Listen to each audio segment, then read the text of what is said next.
Hey guys, thanks for watching the VOD. Let me adjust this mic. Apologies for any weird noises. Hopefully you can hear me okay.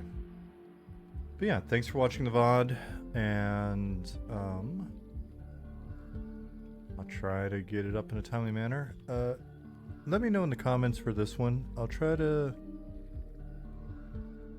I'll probably post it over the weekend. In the past I was trying to post them on nights that I stream, kind of at the same time that I stream, so that there's something going on consistently at this hour, whether you're watching the stream or you're watching the VOD. I don't know if that's weird. Let me know in the comments, and I'll take it under advisement. I mean, I could post it the next day and just have it be offset by a day, or something like that. So, but they don't get automatically posted. I use...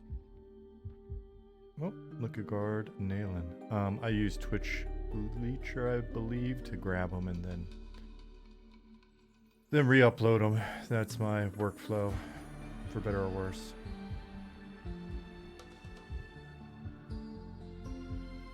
Regrew, Queech, hello, welcome.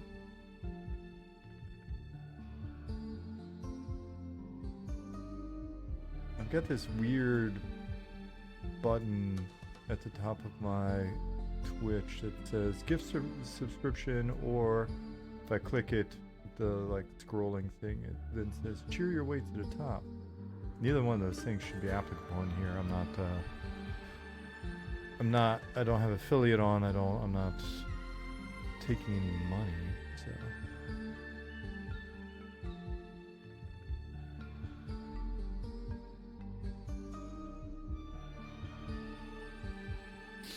Hey, Cryptini.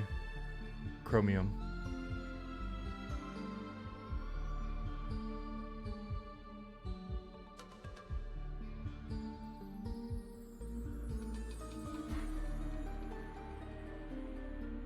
What's up, Rook? Said good morning with scrubbing VODs and got a surprise live notification. Yeah, I'm an hour earlier than normal. Oh, jeez. Big boy. I figured that'd be okay, right? Hey, chat solo. Corvus. Corvus, do you know there's 2 Corvuses?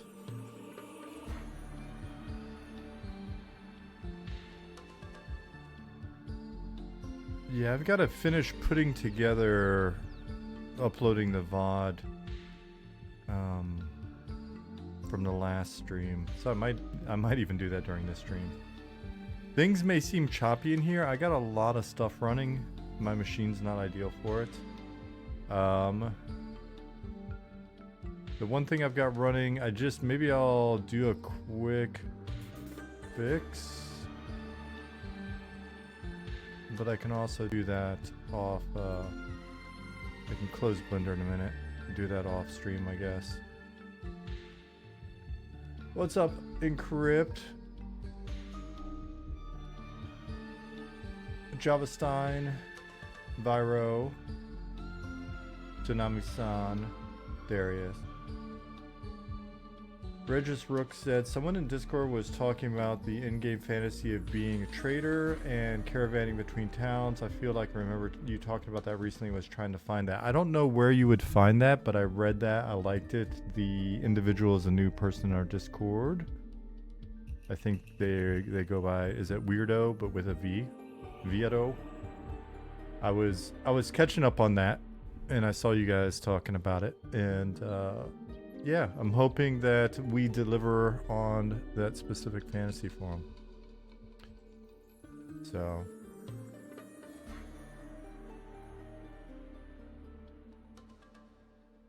Delitia says, will sub if you ban Viro. That, you know, that kind of thing has a way of backfiring in my environments. Like, oh, you want to pick on somebody, maybe you need to be banned. Uh-oh. Boom, boom, boom.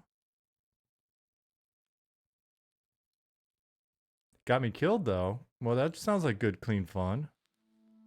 Did he help you find your corpse? Do I need to switch?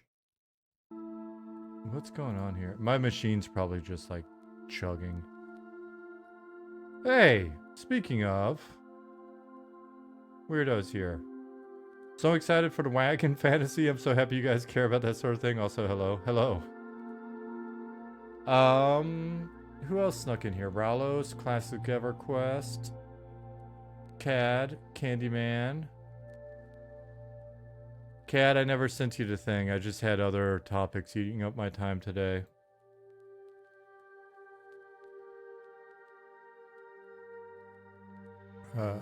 And it's one of those things where I feel bad because it's kind of a distraction, but I think it'll be another way to get a lower expense environment into the game. So it seems worthwhile, and we've talked about in the past, and I think people who, when they see it or when they hear about it, I think they'll really appreciate it and be like, oh wow. Oh wow. Yeah. That's what they'll do.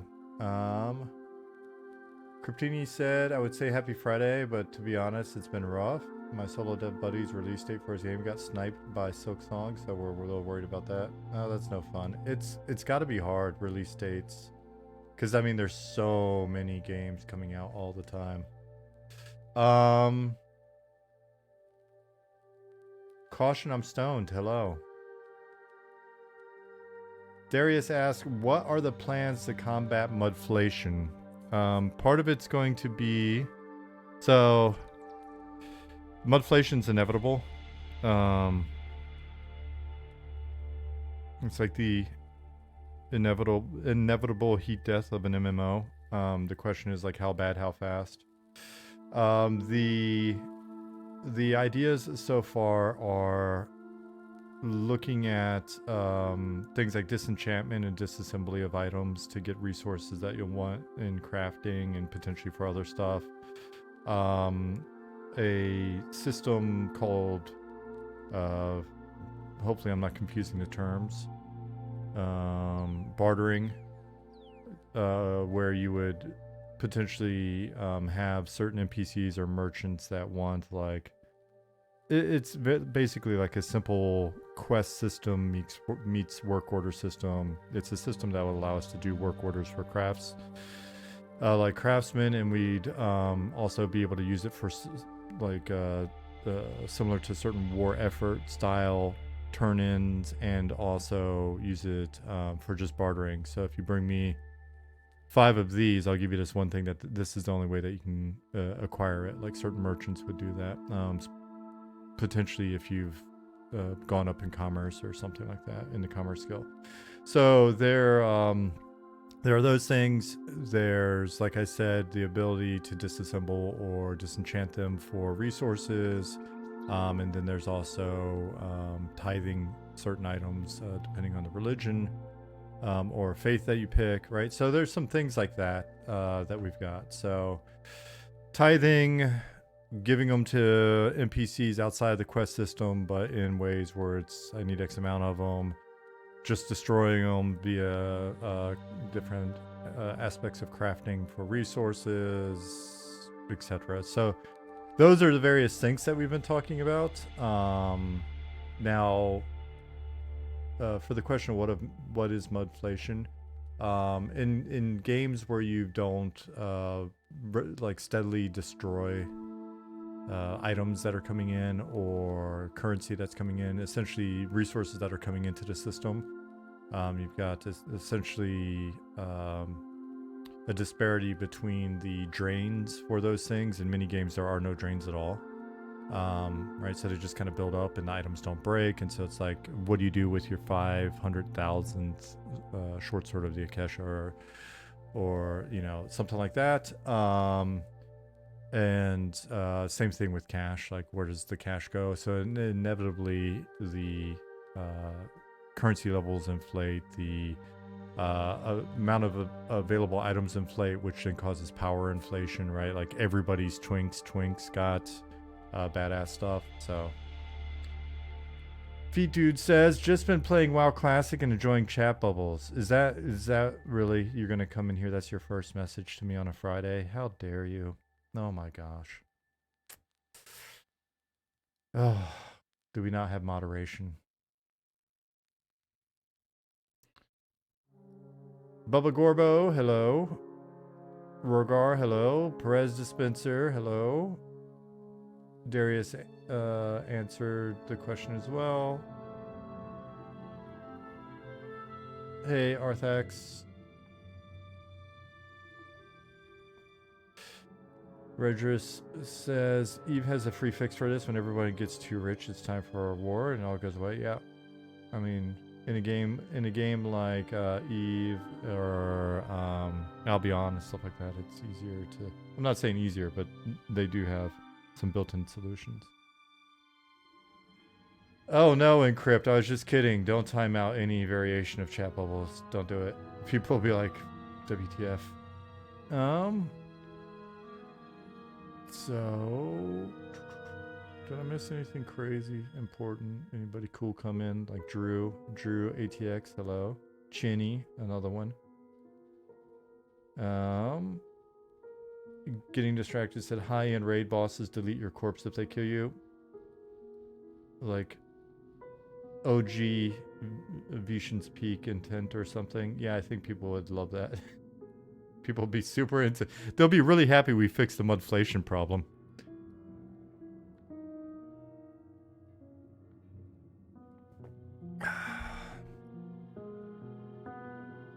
Definitely, that would be a case of the cure being worse than the disease. But yeah, Redress, I when you look at games like Albion or Eve or something where you have that like ability to, you know, essentially where items are being taken out of the economy. I guess UO probably. I'm probably missing some obvious ones. There is a little bit of envy on that where it's like, oh, wouldn't that? That's such a cool way to potentially. Yeah, because you're working, I think, with adequate systems to keep balance. But I also think, you know what? I also think there's something fun about a certain amount of mudflation on a server. Makes the experience different from early days on the server to like somebody rolling in years later. It's just it's a different world, and it's imperfect like the world. So. Is it Migaros? How do I say that? I'll just call you by your true name, Begalio. Begalio. All right, what's up, Blue Queen of Dragons? Candyman says, or I guess asks, is there a plan for there to eventually be music themes for each of the Califray zones, like there are with Azure zones, or maybe in game already, but just not in the soundtrack playlist? They're not in game yet. I believe there is Evershade music. It's been around for a while. That's really a Robert thing. I think his desire is to do that. So let me see if I can export this and find and export it to.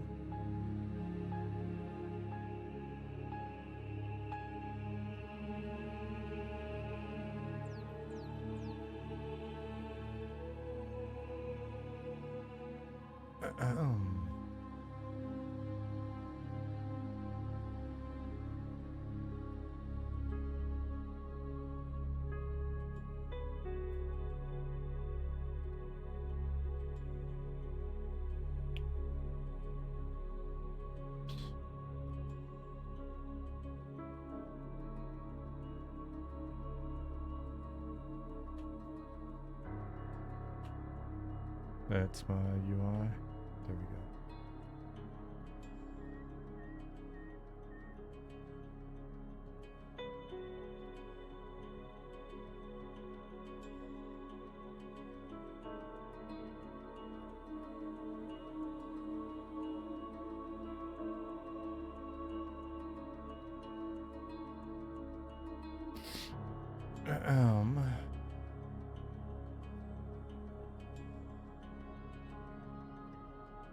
I'll go to...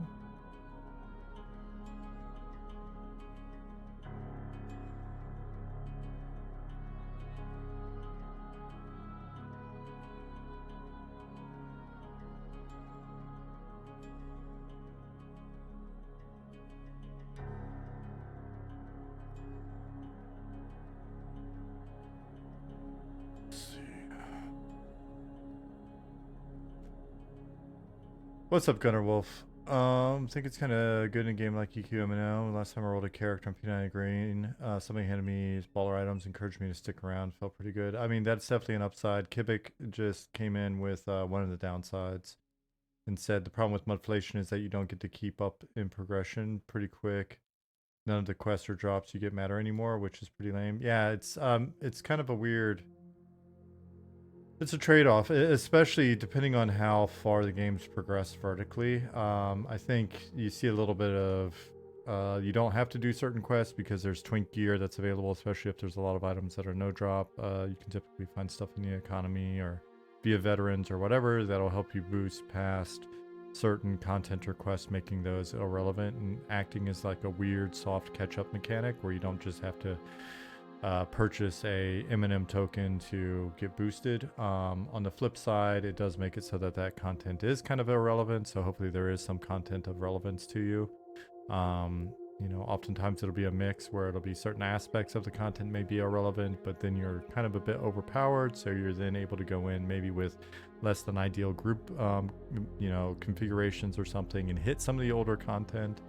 Sometimes people, like I did this on the last TLP that I played, or no, I guess the first TLP that I played, went in and just did a bunch of quests that I had never done before, but I'd always heard about, but I was overpowered. So it's just, I mean, it's a bit of a mix. Ideally,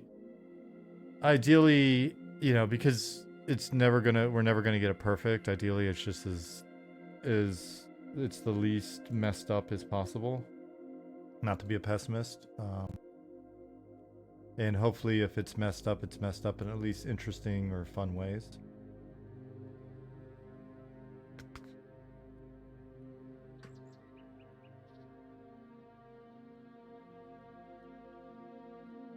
Biquilio? Let me go reread your name. I don't think you're saying your name right. That's a G. That's not a Q. Biquilio. Biguilio. Biguilio. It's Beguile, because like an enchanter. I don't know if you actually play an enchanter, but if you don't play an enchanter, you should delete your character and re-roll. And that way you are Beguilio. It's me, Beguilio. That's how I'm going to say it from now on. A lot of people, see, you're just pronouncing your name wrong then if you're an enchanter. A lot of people, Migaruz. Like ruse, but more of an O sound and more of a Z sound than an S sound. Migaros? Migaruz. Alright, you're Beguilio now. Migaros. Migaruz? Okay. There's a delay, so... Okay. Beguilio and Migaruz. You could pass an inheritance tax every time a character dies. That will really make the anti-death penalty people happy. Ralos, what are you from the UK? Are you watching my lunchtime feed? We'll make it a 100% inheritance tax because that makes absolute beautiful sense. Flemish? Not you. Not you, Beguilio. I was talking to...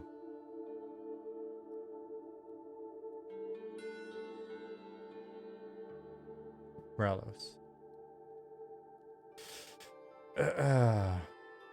Hey, Sparrow. Alright, what was I doing? Oh, I was ineptly trying to locate...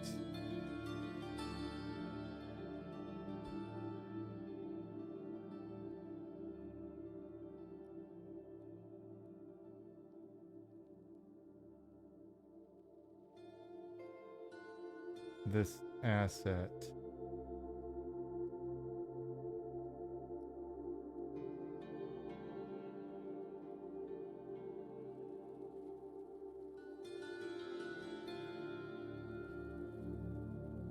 You know what? I will fix it later. I'll fix it later where I can screw around.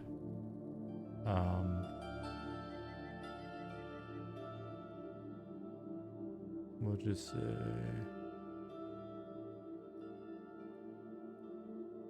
save.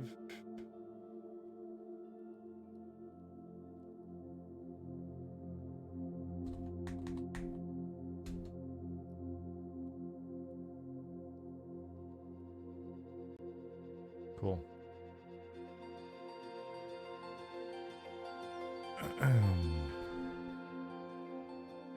Yeah, see, now my machine runs a little bit better with Blender deactivated. As soon as I say that, it hitches. You son of a bitch. Oh, I can't forget these mushrooms. They're pretty cool. I want them for something.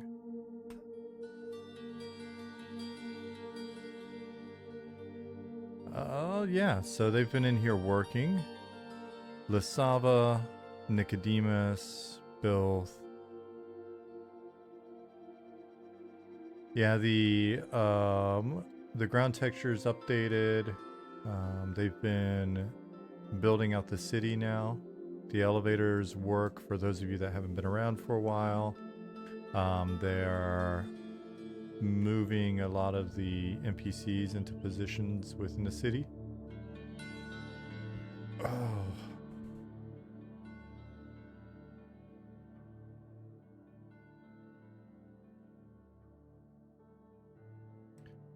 Moving some various trade skill NPCs around to proper positions. There's definitely stuff still coming online.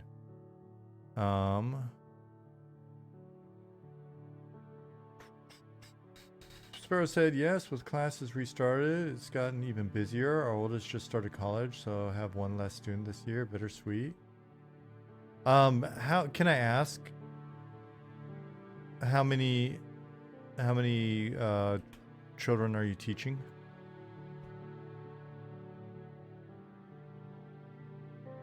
I may have to restart the editor. Feels a little unnecessarily hitchy. Got 4 kiddos. Is that counting the college age kiddo?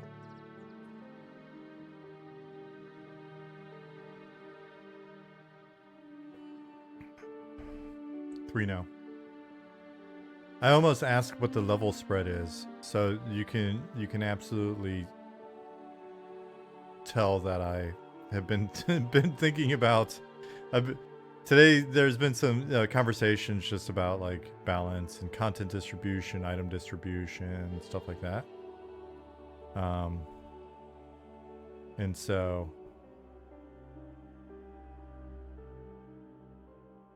we'll have to get that smoother. I know the guys are aware of it. 7th to 11th grade. Yeah, so they can still group together. They're still within level range pretty much, huh?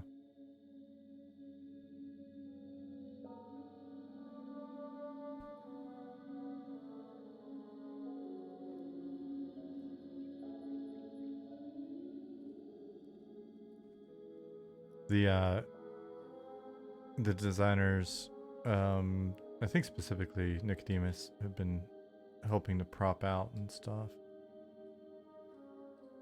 So there'll be more here. It's just we'll have to continue to go through once more and more structures are in line, more props are available, and I hit it with a balance pass. Or sorry, balance pass. I just said that. Polish pass.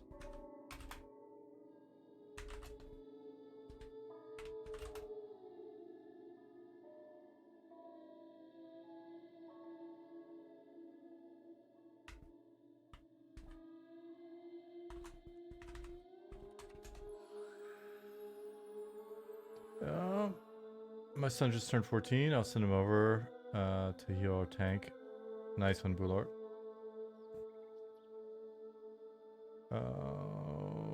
When they were little, they could group together more, but high school is definitely their own quest line. I can imagine. Oh, look at me. I'm oddly in my underoos.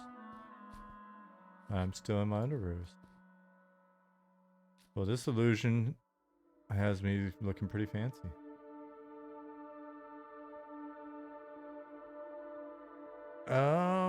Go full. We'll see. I think it's just, I notice this every once in a while. Things will get a little hitchy in here when I'm streaming. Elf illusion working exactly as intended. Yeah, for sure. Yep.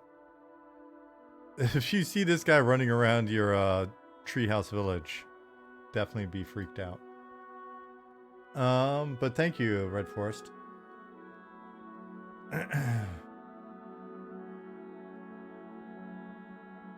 Sparrow, my neighbors when I was growing up in Alabama, they actually had like a little room that was a classroom with like desks and everything. They homeschooled. I didn't understand or appreciate it at the time, but I do now.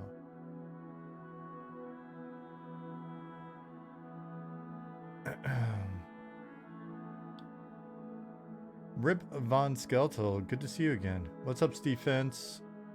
Nomer. I get the faction issues between elves and ogres, but will ogres always be KOS to NPCs at the druid portal in the elf area? I don't know why they would always be that way. Thanks, Fyro.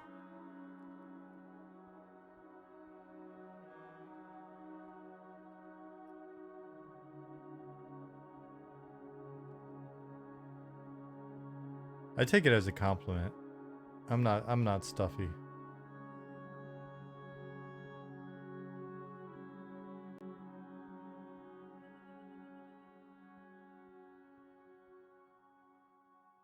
Yep, I did that for some years, and as I got older and more independent, I let them study where they're most comfortable. That makes sense in the modern age, right? In the work from home age, that makes a lot of sense. Oh, this one's going up.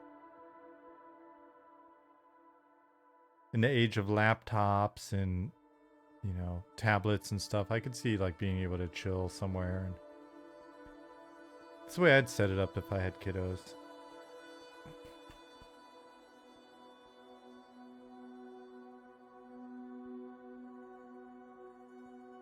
That strafing looks weird. I think it may just be this character. I'll go back on my gnome in a second to see if you have the same opinion. The general consensus has been that the strafing looks a lot better, so let me get on a character that I know for sure is up to date and not randomly in Speedos and wearing a Michael Myers mask. There may be indicators that things are not working as intended here. There may be some indication that, oh geez. Well, as you can see, there will be another level coming up. It is just not in at the moment. It is in fact a trap. Little Mario platform goes by left to right. So, what is it that I needed to do today? I had a plan, and then I got distracted, and then I started the stream early, and then I don't know that I have a plan again. Let me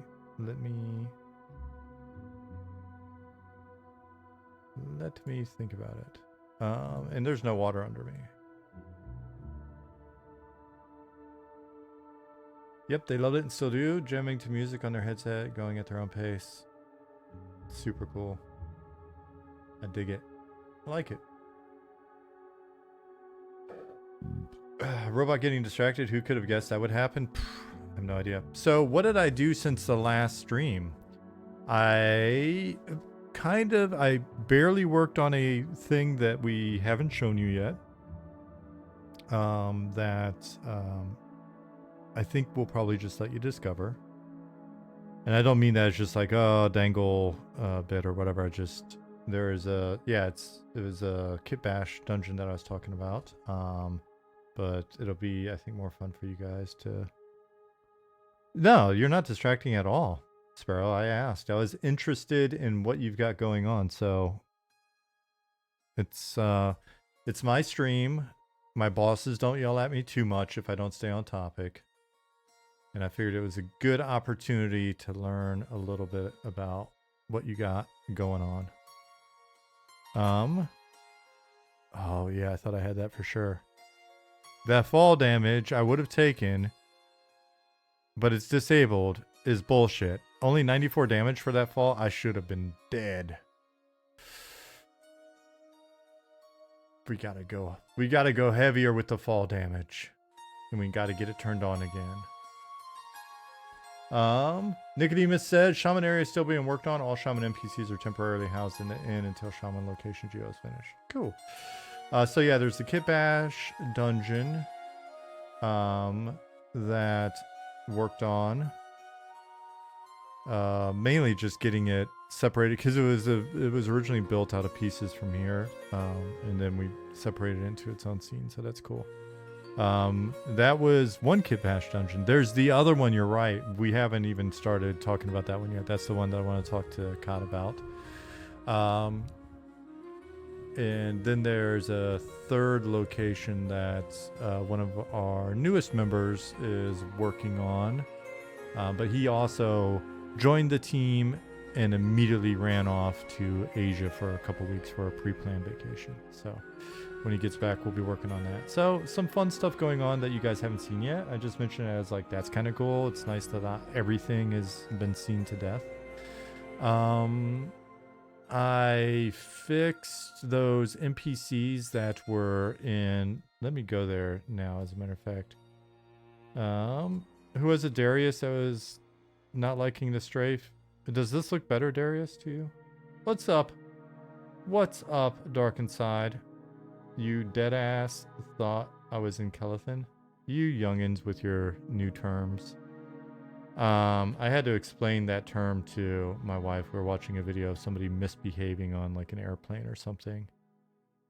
And the individual was saying dead ass a bunch and something else. And she was like, what sort of English is this? And I was like, it's the way the kids talk. On God.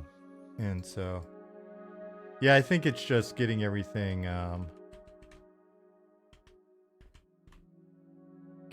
hooked up on the Wood Elf and stuff. So this one works.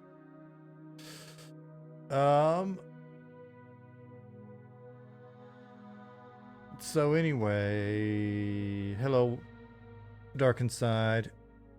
You're only 25. You are a youngster indeed. You're literally half my age. Half my age. Half my wisdom.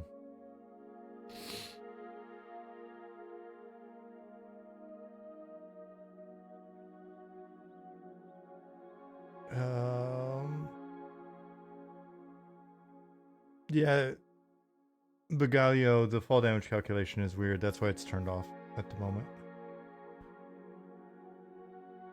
Half the joint problems, this is true.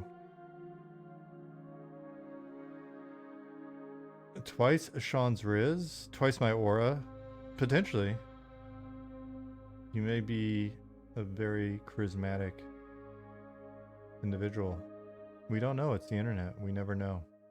I mean, you guys kind of know, I guess, because I'm on camera. But whatever. What's up, Zen0? RPG. Throbgrave. Let's see. Let's go to Keeper's Bight.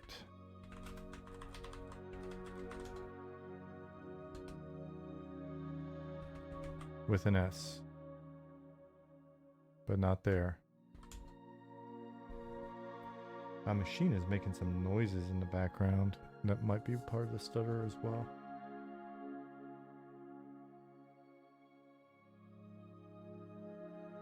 You're going to meet Christopher Floyd at the Fan Expo. Christopher Floyd or Christopher Lloyd? Do I go to the gym? I have a... I hate saying I when it's Doc Brown. That should be Christopher Lloyd. Yeah. Correct. My wife and I have an extra room, and that room has been turned into a gym. So that's where I go. So I go to the room that is a gym.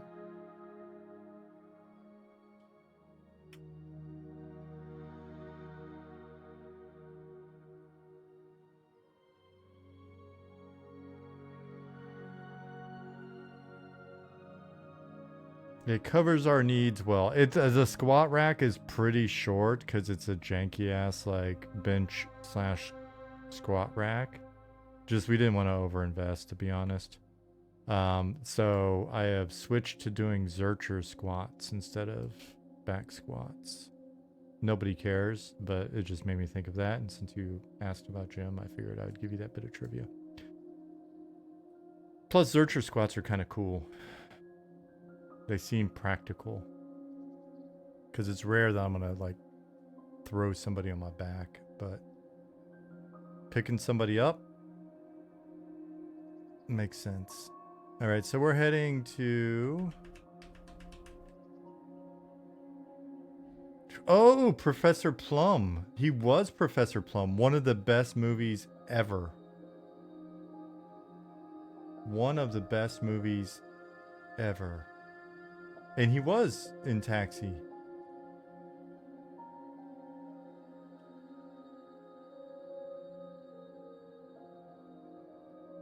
When it comes to home gyms, underspend until you actually use it regularly. I think that less than 2% of them get used. We use the shit out of it. And we underspent, and we still... the best investments that we've made, because we've got... Oh, the movie is... Oh, I see what you did, Bill. I immediately dove on that one, too. I was like, I'm going to be helpful. My tism got me. I see what you did. I'm real bad. Like, I'm so literal. I'm so literal. It's like, I love making jokes and busting balls, but I am so easy to get because I'm so literal. But it's good because I married a German woman, and Germans are so literal that it actually works out. Buckaroo Banzai, I was trying to find that to show Jasmine. I think she'll watch it and just be like, what did I just see? Similar to half the stuff I show her from the 80s. But yeah. Mr. Big Booty? Buckaroo Banzai was... I haven't found many games that I want to play that are released, so I'm going to start working out. Working out is a good thing. It's good for your... As the people on TikTok say, it's good for your mentals. The best investment that we have had, I would say today, one of the best like gym investments over the years that I've found, adjustable dumbbells. Adjustable dumbbells. Pull-up bar, squat rack are some of the few things worth going to gym for. We've got a Swedish ladder with a pull-up bar. So, and that wasn't super expensive. It's just mounted to the wall. And then squat rack. Like I said, my wife's pretty short, so she can use it as a squat rack. I just use it as I just do Zercher squats, so I just need to get my... that's Zercher squats when you've got the barbell in the crease of your forearms and you just like grab it and like hold it to your chest, and then just squat with the weight there. Which is, it sounds sketchy, but when you do it, it's a lot of fun. But adjustable dumbbells have paid for themselves so many times over. And we started with the Bowflex, like smaller ones. Yeah, I see the hitching is still there. I think it's something on my end. I may look and see if I've got something open that's weird. We started with the smaller Bowflex ones. We'll have to reform this and repaint it, I think. Which is fine because there's some geo stuff that I'd like to change in here. It's not critical for this playtest, but maybe I'll hit it before the weekend's out. Oh shit, I know what I'm supposed to be doing. I just remembered. I was about to open my task list and it would have reminded me. Okay. After this completely irrelevant to video gaming discussion, we'll switch to what I'm supposed to be doing. Yeah, so we started with the Bowflex, the smaller ones, not the 90s. I think they're like 45s. And just used them a ton. And before my shoulder surgery, it was just like they weren't heavy enough for bench for me. So we bought the 91s as well. So we've got both. Totally worth the money.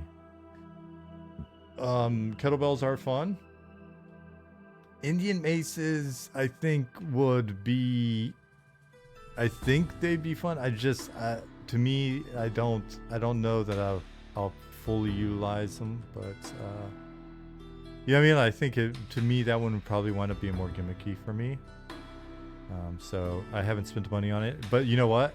Instead of an Indian mace, you want to see something? I'll show you. I'll overshare since we're on the topic, and yeah. A bodybuilding robot? No, but I need to stay fit so that when Josh Strife Hayes decides that he wants to say that our game is not made correctly, then we can wrestle. Hold on one second. Jess Butler, thank you for the follow. PK Dreas, thank you for the follow as well. And PK Dreas said, hey, finally made it to a live stream for Eminem. So excited about this game and company. Cheers. Hey, thank you. How did you discover us? Hold on 1 minute. I'm going to show you my fun toy that does the same thing as a mace.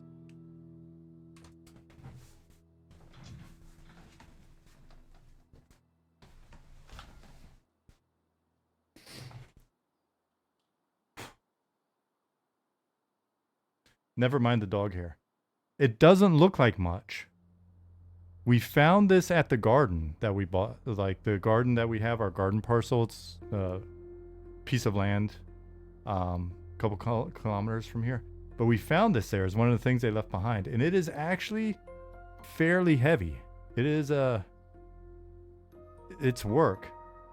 It's a crazy hammer. It is this very, very heavy hammer. And it just happened to have like a cross welded on it. So it's like the ultimate cleric hammer.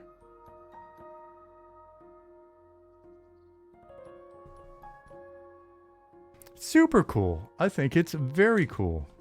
I found that and I was like, what? Rusty Warhammer. I brought it home because I was going to polish it and stuff. Schreber Garden find? It is.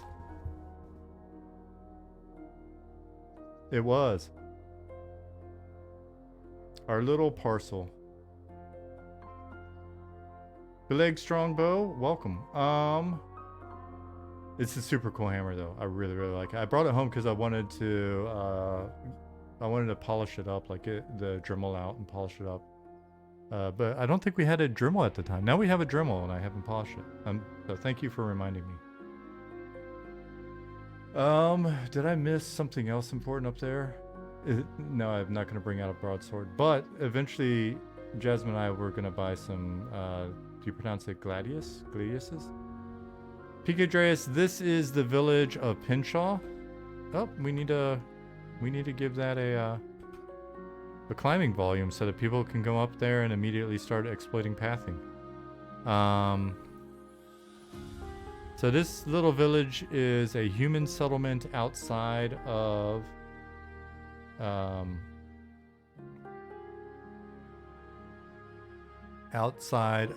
the Evershade zone, and yeah, and it will provide. I'm kind of on the fence. And it's something we'll have to figure it out. It'll provide some amenities and some, some shopping and things like that. I've really got to figure out why I'm hitching so bad.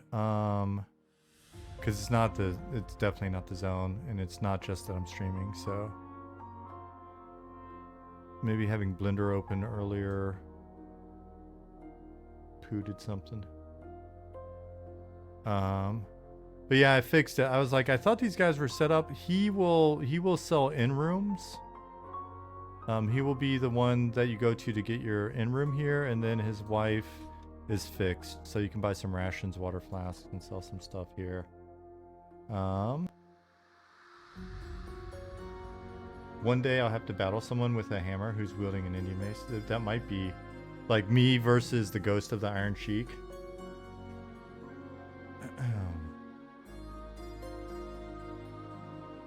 Don't suppose you found that in the hand of a skeleton? The hammer?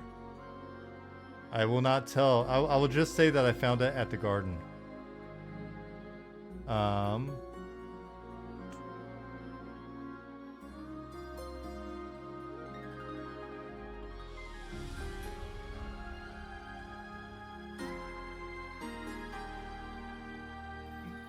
PKJ says the church-like building is so dope, makes me think of some Scandinavian town, nestled by a lake, church being prominently positioned by the water. I didn't get that good of a look at it, but that was the first impression. You know what? That is a nice idea. That was not the intent, but you have just added to the design of this zone. Welcome to the stream. Let me write a note down really quick.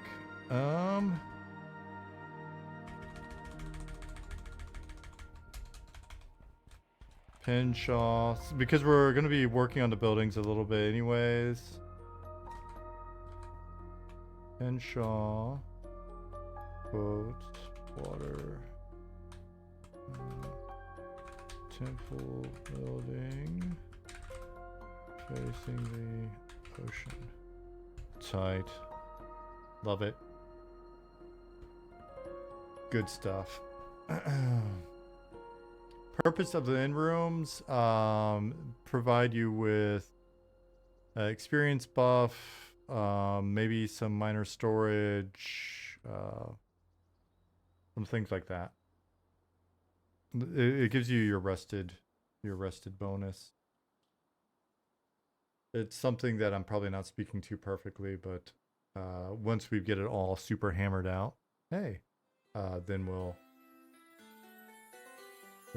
speak to it more eloquently. I'll be back. Time to eat. Enjoy the stream. Hey, thank you for the good idea, and thanks for popping in.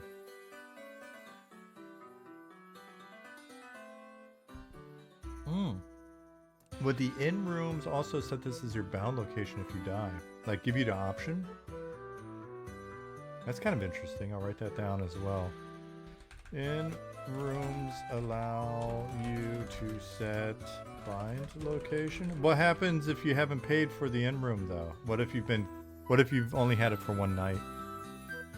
So do you have to have it, the upkeep managed?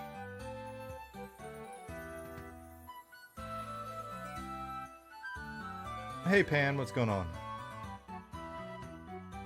Spawned in jail for missing payments. Perfect.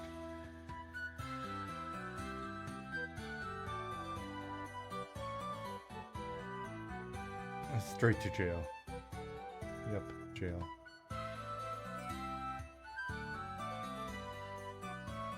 XV, when you use a Quatos emote, then it gets me all excited. I'm like, oh, is Quatos here?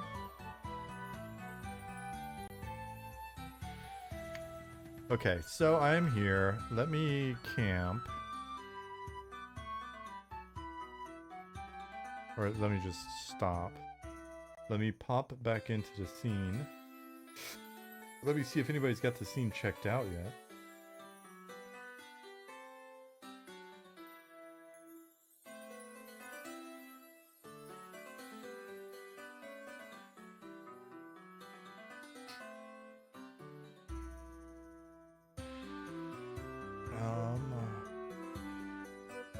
Let me go to environment art checkout.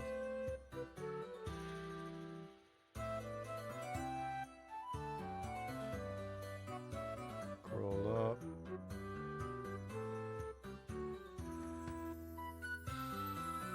Cool.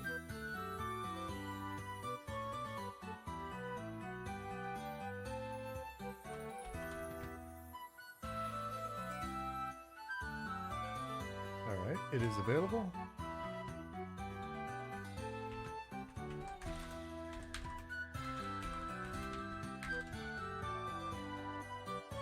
Like my whole machine's lagging. It's not just Unity. Oh no! It's Friday. My machine's just over it for the week. Jail, is that on the roadmap? No, that is a surprise. Sarek Metz, 22. Thank you for the follow. Pencils Down is getting close. I believe it's this Sunday. I'd have to look at the map. What happens if you're an ogre? Is a jail cell going to be big enough? Just big enough, Justin Beard. How you doing, buddy?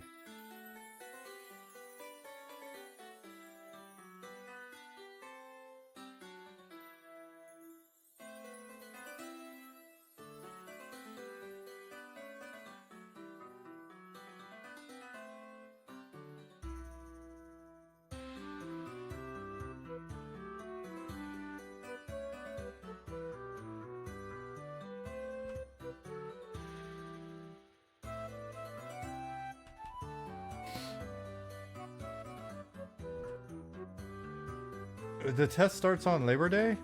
I'm sure we did that on purpose.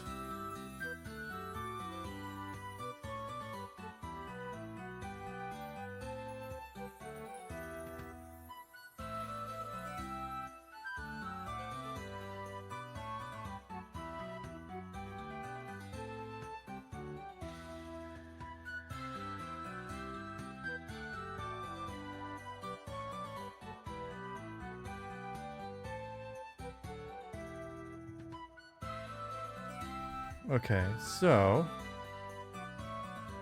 what city is it? Oh, this is just a little village. I'm curious.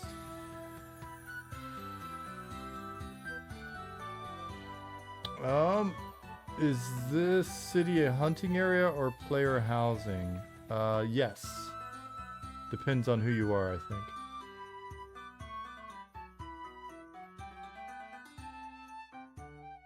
And thank you for joining the stream. Faces have been worked on, Justin Beard. That is true.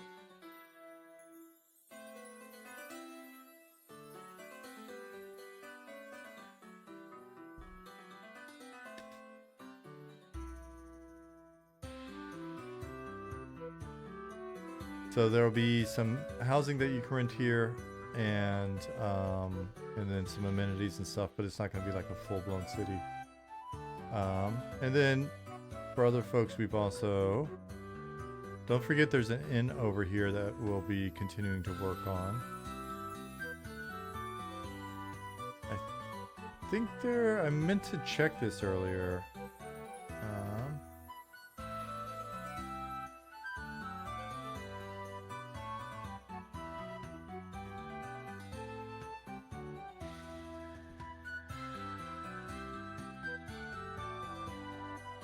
But it should have innkeeper and stuff in it.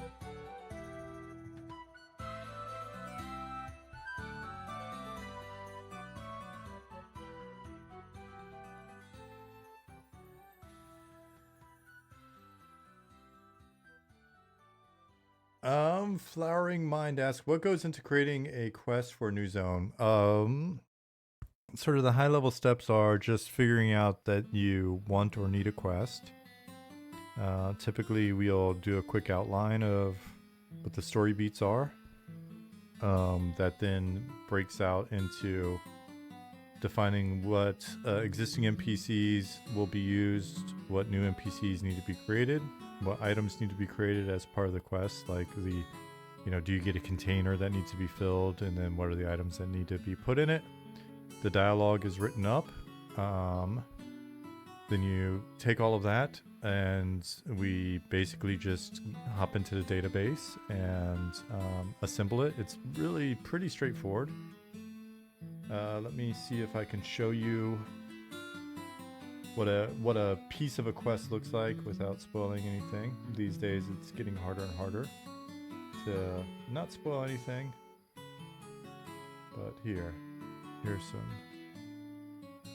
Alright, so when you interact with a NPC, sorry for blinding you, essentially we associate a quest with an NPC here. We take the NPC's HID.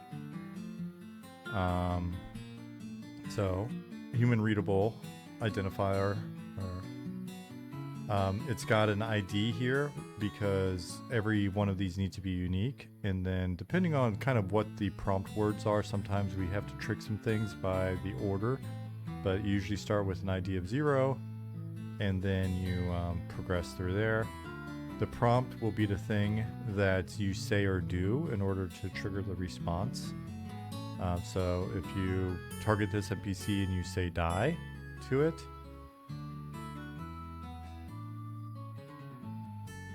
I don't think there'll be anything super secret here. He responds by saying,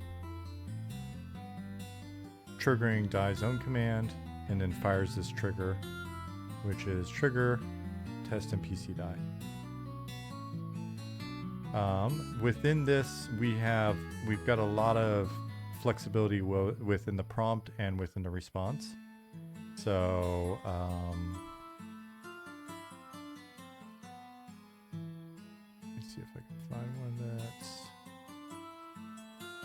kind of well known here.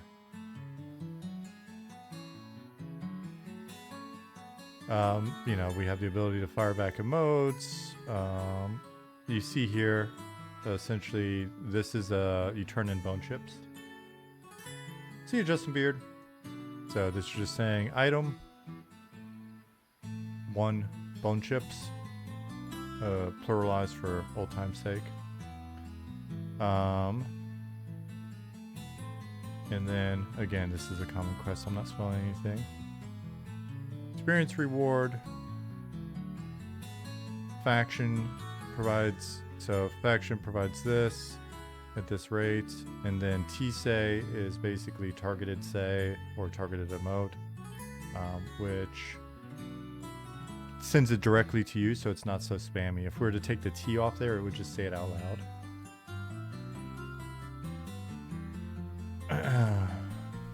Alright, so... And then, because it's all in a DB like this, it's super easy for us to update en masse if we need to through running SQL.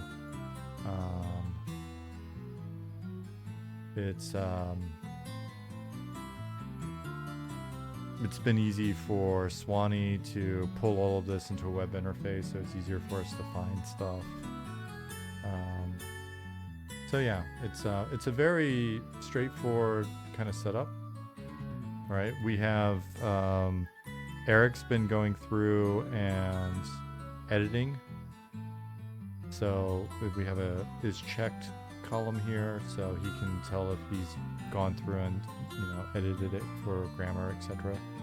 I'm underselling just because you're probably not that into it, and I'm underselling like the amount of stuff that we can do in a response, right? So it's like a very it's like a mini sort of scripting system that somebody like me can utilize fairly easily, not being you don't need to be very technical, or you don't need to be technical at all to be able to do technical things using this setup, right? So essentially you can use a lot of these different commands that we have in here to do all sorts of stuff. Fire triggers, play animation, give you items, remove items. There's just a ton of stuff, and we've tried to keep a lot of that functionality consistent between like what our mud action system can do, what our triggers can do, or like volumes and stuff, what quests can do. So again, pretty simple setup, all in the DB, but powerful enough for our purposes.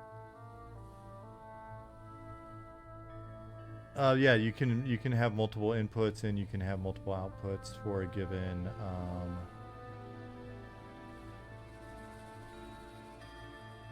multiple inputs and multiple outputs for a given quest, right? So and then this becomes even more kind of critical or fun with mud actions.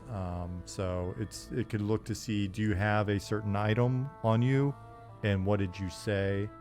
Do you have a certain item on you, and did you give them an item, right? So it can kind of read that. It treats that as like a odd physical quest flag. It's do you have a certain item on you? Are you a certain faction? Are you a certain race? Are you a certain level? And did you then say the right keyword? That type of thing. So and then that stuff can link into conditions and things like that as well. So again, really very sort of straightforward, not very complex, but a lot of it's definitely there. You can do it as an and, you can do it as an or. So it could be this or that. It could be you need these 3 different items. It could be that you need one of these 3 different items, right? So again, pretty simple, right? But really, really powerful. And so just to kind of show you, zone mud action. Again, hopefully not too spoilery. It's getting harder and harder, and I know some people stress out about it. I'm kind of like, I'm not super stressed out. If you see something, it's like, oh, I saw, you know. Now there are always going to be things we don't want you to see, but let me find one that's one of mine that I'm like. Did you see Party City? Oh, you mean just from discovering it before? There's all sorts of, like, we make scenes and stuff all the time. You don't know what's legit and not, right? Like, if you look in there and you see something listed in one of our drop downs, like for editor or whatever, it could be an idea that we had. It could be something that is going to happen in the future. It could be something that's in game. We've got stuff in there that's deprecated that we should probably take out. We got stuff with silly names. Let me...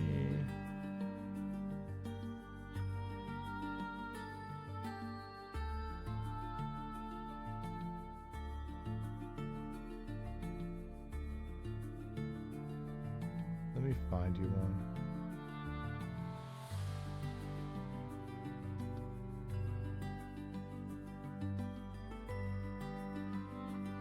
And these, I mean, like, I'm having to scroll through more and more of them because people have just been adding them in, which is cool.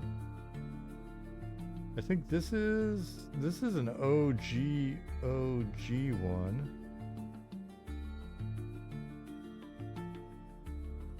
I don't even know. This is so old. I don't even know if that's in. I'll avoid it.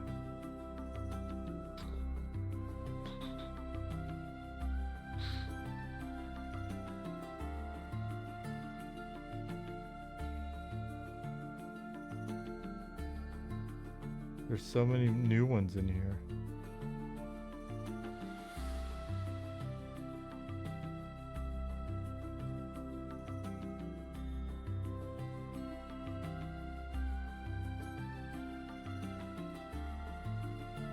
I remember when there was like just a small handful. And there's so many more that I can just immediately think of that I would love to get in, but gotta sit down and actually do them at some point.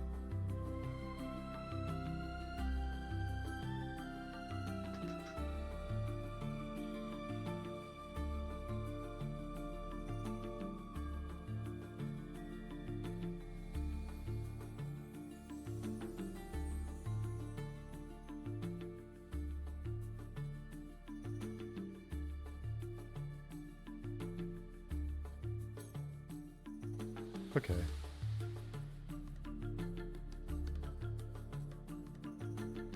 Yeah, so here's like the Moondew Moss one. You guys have probably run into it in Night Harbor. So it's using the same setup, right? So this is the reply, essentially response. And again, it shoots you an emote and it gives you an item. Right? So, and then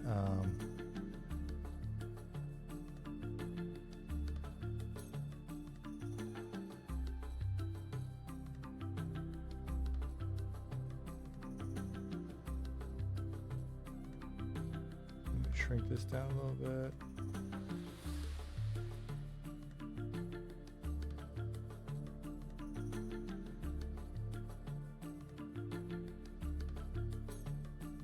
Ones that I'm pretty okay with.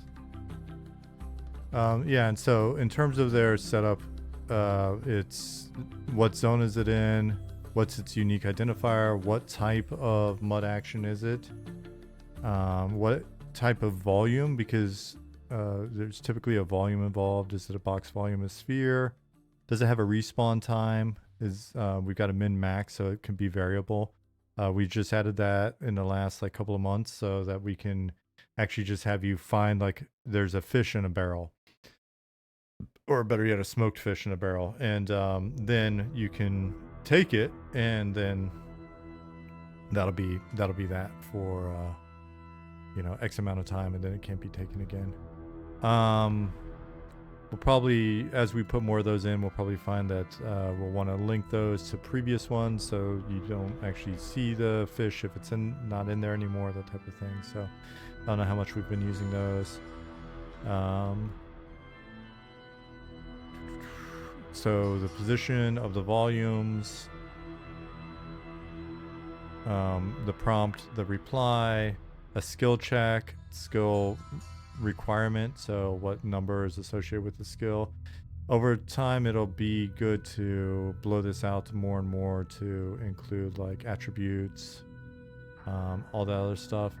Within prompt, we can check to see if you have certain items in your possession, certain items in your hand, certain buffs on you, if certain conditions are in place, all of that stuff. So again, very similar to the quest setup, very simple to create.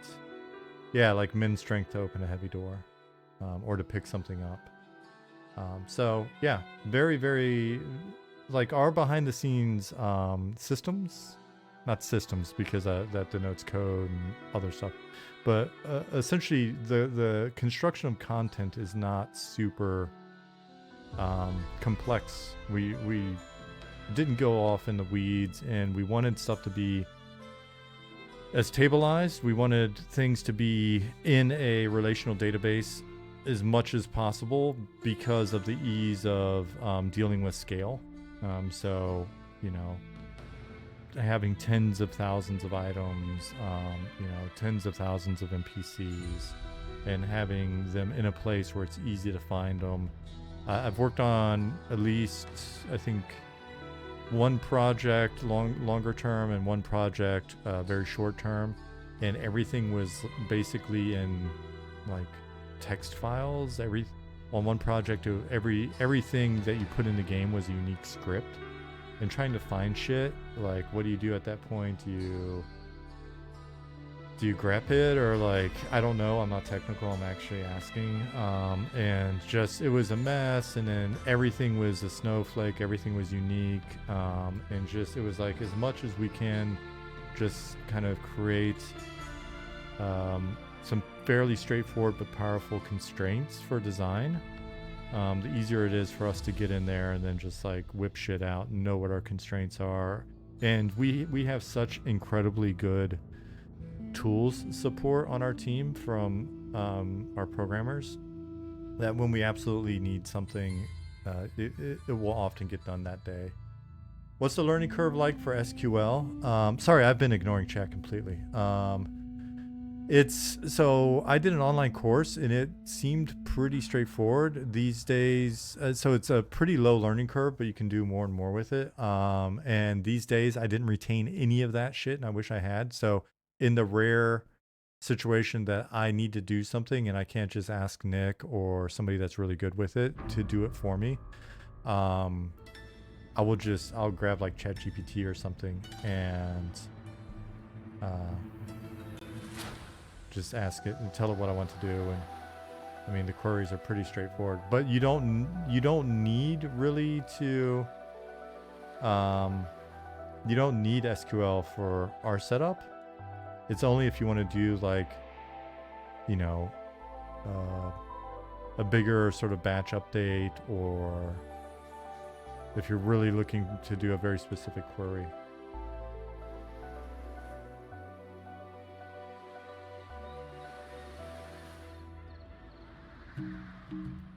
Does that make sense, Rondo? You had said something earlier. Is it synced with the code base, or is it standalone just for organizing things? It is integrated into the code, I guess, and into Unity.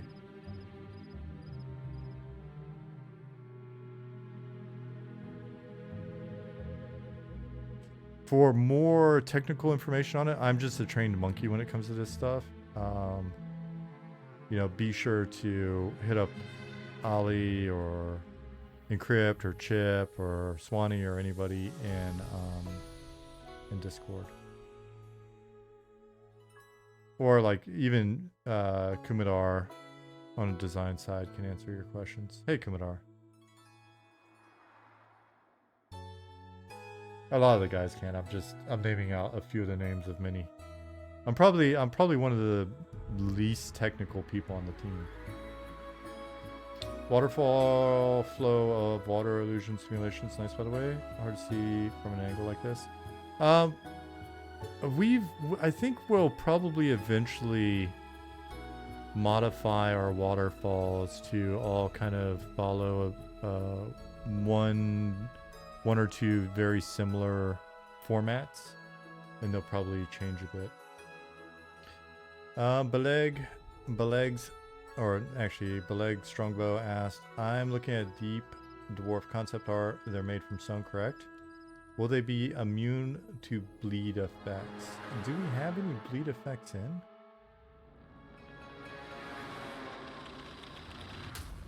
Maybe they have their own way of bleeding. They bleed spirit.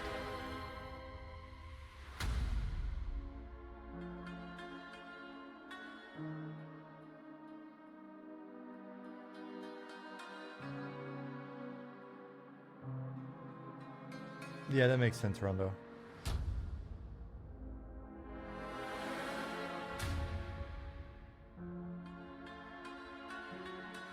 Have you ever worked on a project that used a NoSQL database like Mongo?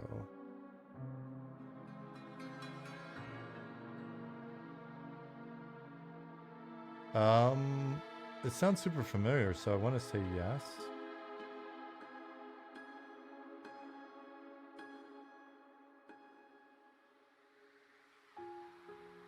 But it might sound familiar because, I don't know, maybe Ollie mentioned it at some point.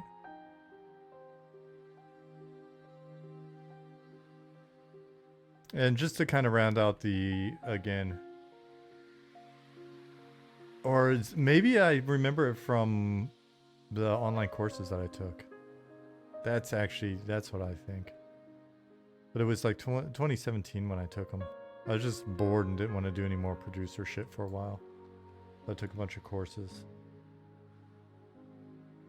Yeah, and so it's a very similar setup here. All of this just saves straight into another table.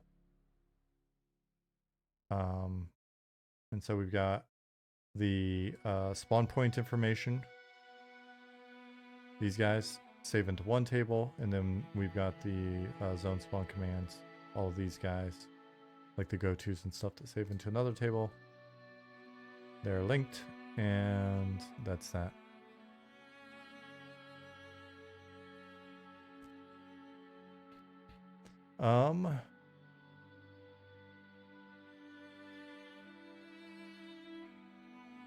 Sparrow said, I love learning things just because. Right now, I'm taking a bookkeeping course and learning about AI. The bookkeeping course, that's a good one. AI is definitely interesting. I look at that as one of those things, though. It's like, because it definitely, I was, they had like some different intro courses when I was taking it, even back then. It's like, oh man, this is a whole area to get into where I don't know that I'll ever do anything with it practically. But like bookkeeping, I could definitely see.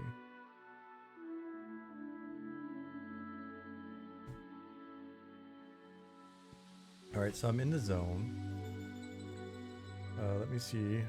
Door. Let me look and see where or what.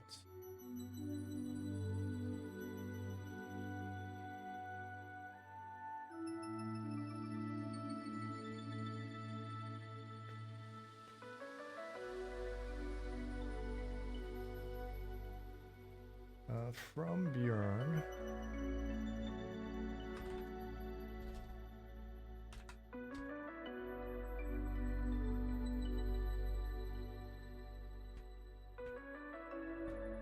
From Bjorn and Door.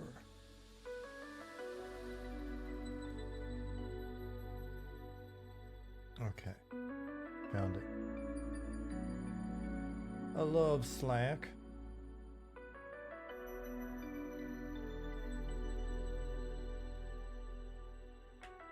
Let me see if this actually helps me do a thing. Speaking of waterfalls, looking forward to the edgelord maps with waterfalls of blood or edgelord zones. Waterfall blood zone would be good. I dig it.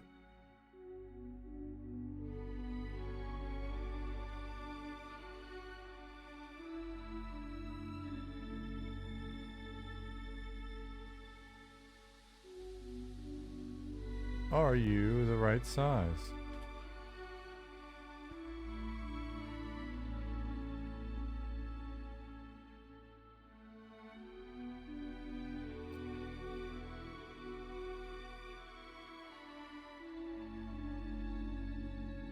You do not appear to be the right size.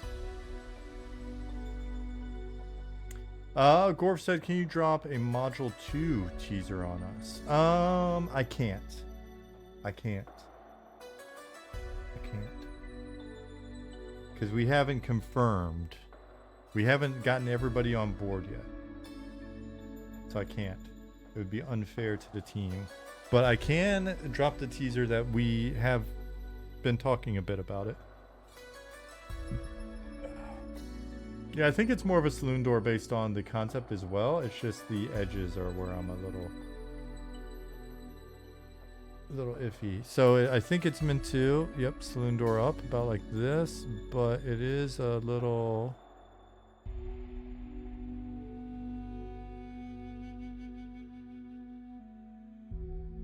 I don't think that is the intent.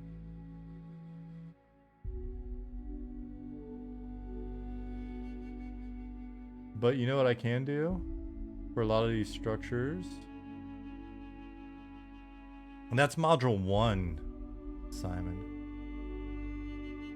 Will we eventually get zones, dungeons primarily based underwater? You may get 1 or 2.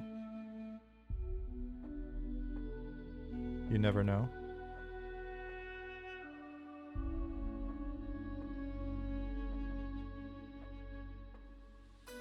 Let me...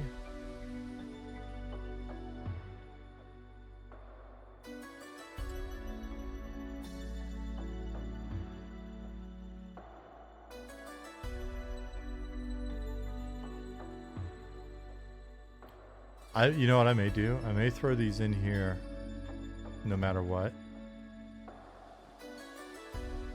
Because it's not like it's...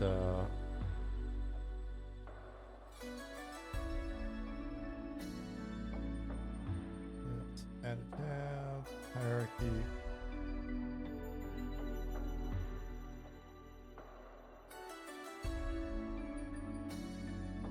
What's the planned release cadence for modules? We've gotta confirm this. The hope is that for the first one at least, which is going to be different than all the others because we maybe have more build-up time. The hope is that will be out within 3 months of early access. And it'll be, you know, again, it'll be a handful of zones, our zones, so not tiny by any means. And then moving forward, we've got to figure it out. It's really going to depend on, do we have revenue? If we do have revenue, has that allowed us to bring in some people or bring on some people full time? And does it allow us to outsource? Are we making adequate, like, are we making effective use of outsourcing? And then how does that impact our throughput and our ability to deliver? I will say, I'll give you a pretty big range. In theory, we're looking at between 3 and 6 months for a module. That's what we're looking at. The question will be, is that realistic? Where does that break down? Yeah, how does it go? So we should have an in-game journal we can write notes in. You do. You have the ability to take notes in game. If we so choose, can rip out a page, make a note, recipe, secret information, hand it or sell to other players. I think you may be able to do that in an indirect way, but I hope I'm not lying.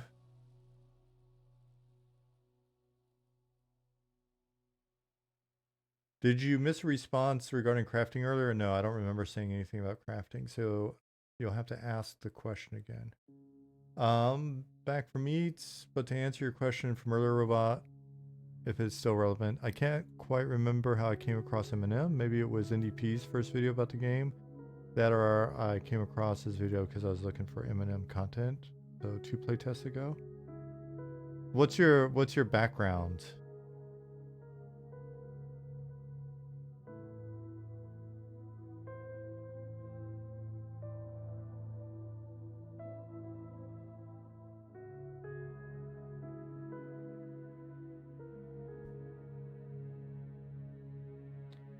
Create an empty parent. Doors. Will there be crafting recipes that take unusual dropped items with stats and upgrades, restores them in a way, thinking of a theorem, if you know what I mean. Are there currently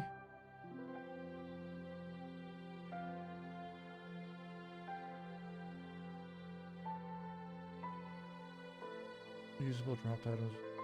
Are there currently? I don't know. I don't think so. Can there be? Will there be? I think that is feasible. And also trade skills that incorporate interesting items beyond just sort of the usual trade fare. Like resources are, I think, already kind of planned or in progress of finding certain items.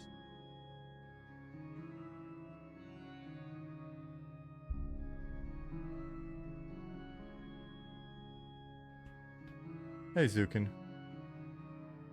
I'm super duper just doing this as placeholder for now because there'll be some feedback notes on the doors.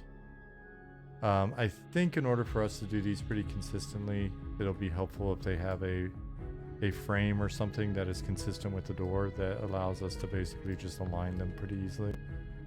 That'll be a bit of feedback.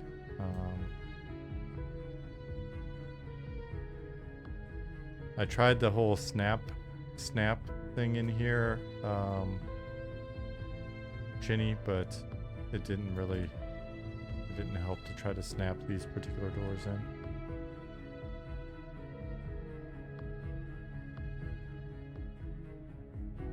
Oops, I think I might have. Now I remember why I had these enabled. Wanted to see if there was actually. Any plans to incorporate solo self-found options? Believe that's already in. You just have to speak with one of the guys, probably the Pauper. You'll find guys with a title something the Pauper, and that should activate it for you. Yeah, Night Harbor Northgate. I think you can also find them in Fail and Draw.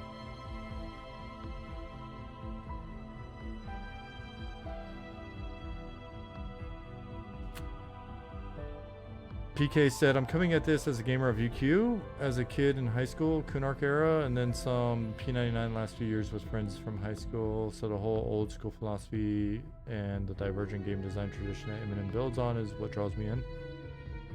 There's a palpable, different energy that emerges from this kind of game. Not sure if that's what you mean. Yep, that's what I meant. Yeah, hardcore is there as well. Hardcore and solo self-found. Grr. All right, so I wanted to place these doors. I hadn't looked at them yet, and now that I look at them, probably I'm not going to. And I don't want one there because there's a guy there. Probably neither one of those places. We'll do them on these houses.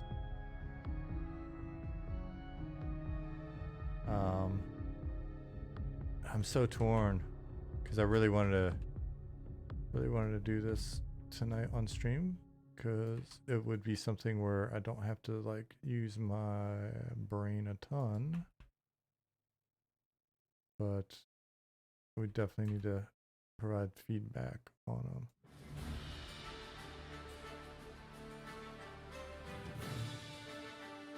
To make them easier to use. Because this is in preparation of, over the weekend, I need to see if I can blast in a bunch of Night Harbor doors, which are easier to do. I just didn't want to check out Night Harbor right now. And then attempt to do that here tonight. But I was going to do it like this weekend for sure. Because we've got a lot of areas in Night Harbor that are housing. They're intended to be housing, player housing.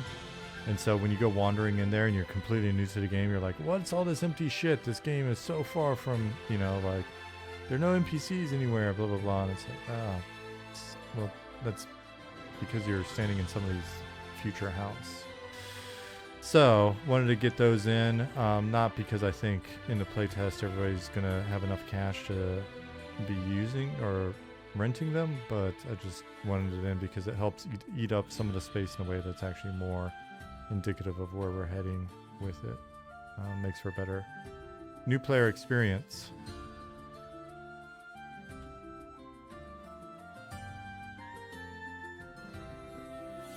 So we're just putting these in as blockers basically. Are the player house interiors instant? Nope, not at the moment. You just run around in there.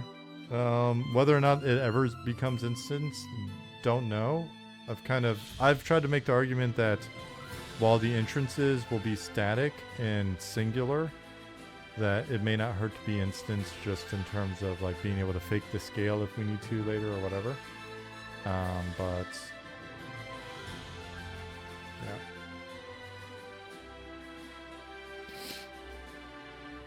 yeah. Is the plan to build each module around one race's starting city and surrounding area? I think that is the easiest default, but it doesn't scale well if we're only doing one city at a time. It doesn't scale well over time. It just will take us too long.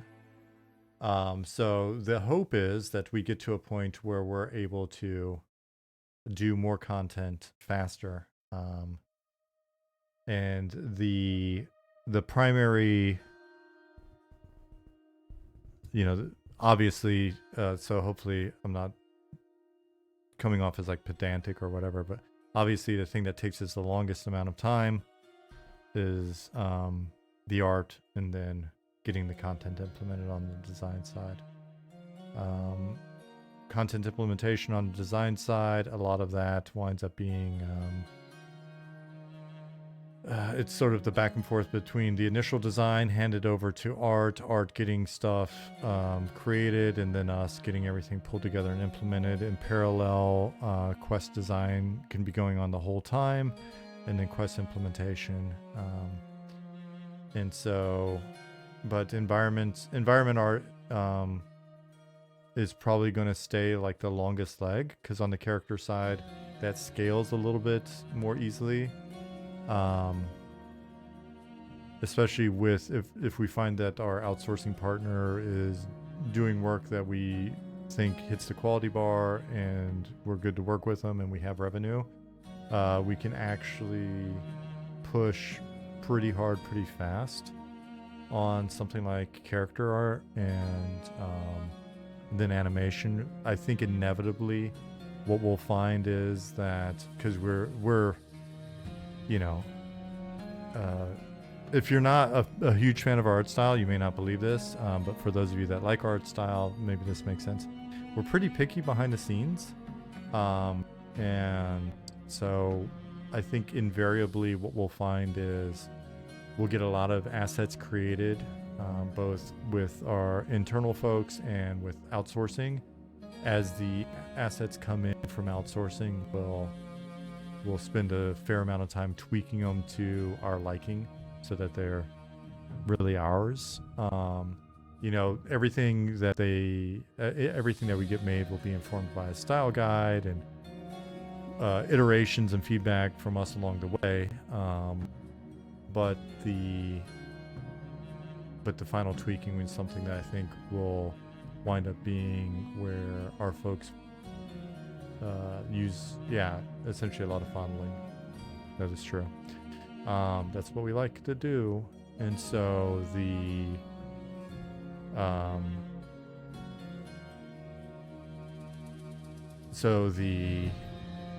pipeline will probably go that way. But on the environment side, environments are a lot harder. What we'll probably find is that we are able to take assets. Like these guys are still being iterated on as well, right? Because if you look at, Chinny just gave some feedback on this the other day, right? Like if you look at the concept and then you look at the actual structure, there's both probably some geo tweaks along with naturally some texture updates that will need to happen here. I still think these guys probably need another like window or so, just because, and maybe a little fireplace in here, because if this is player housing, it would be nice to have a usable window or two. But we'll iterate on that stuff. I think what'll wind up happening is some texture work and assets like rocks and structures and, fence posts and all this other stuff. We'll outsource that, again, using our style guide, our feedback. When I say outsource, please consider that anybody we use is essentially an extension of the team. It's not like just going to the asset store or something. But then assembling the zone, and especially like getting the map set up the way we want, that's something that I can't imagine we'll do out of house. But yeah, hopefully that makes sense. So if anybody's doing the math behind the scenes, it's like, oh, they've got how many cities they want to do, and then they're saying it may take like 3 to 6 months per update, then oh my gosh, it's going to take them forever. Yeah, I mean, if we've got like 200 subs and no cash coming in, then it may take us a bit longer. If we've got good cash coming in, that's why we've already been talking about this pipeline, talking with a partner, talking about how we want to approach it. The hope is to go much faster. Yeah, more subs, more progress, essentially.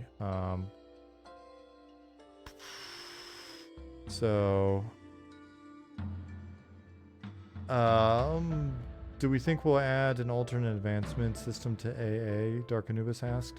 It's come up in the past, and I think our general response has been that it's not like just a straight up AA system like you saw in EQ or something is not our preference.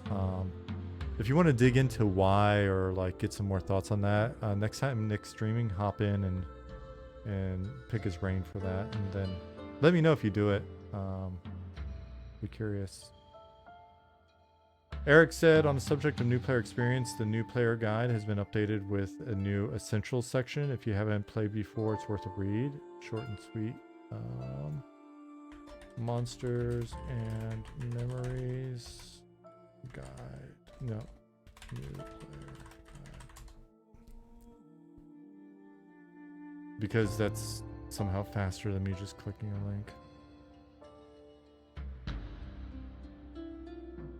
So it's been updated.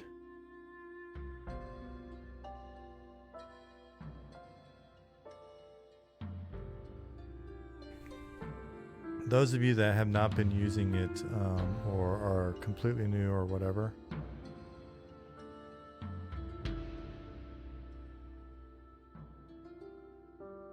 hey, sneaky Russian.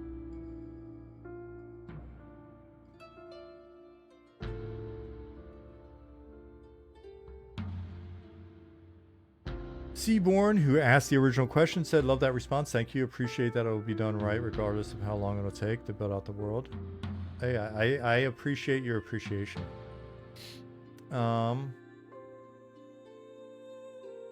Zaproon asks, sorry, I'm already at that point in the stream where I'm just kind of like drifting, leaning towards the mic. Apologies. I'm just doing that so that hopefully you can hear me better. I know I have a tendency to just like stare off into space and shit and talk, and then the mic doesn't pick it up. So, will you have a city/town that will have a more European medieval style, or will it all have Islamic style with mosques, building, half moons, otherwise like the art style? This is regional. So we have the very Middle Eastern, old school D&D, remember Oriental Adventures, and then what was it?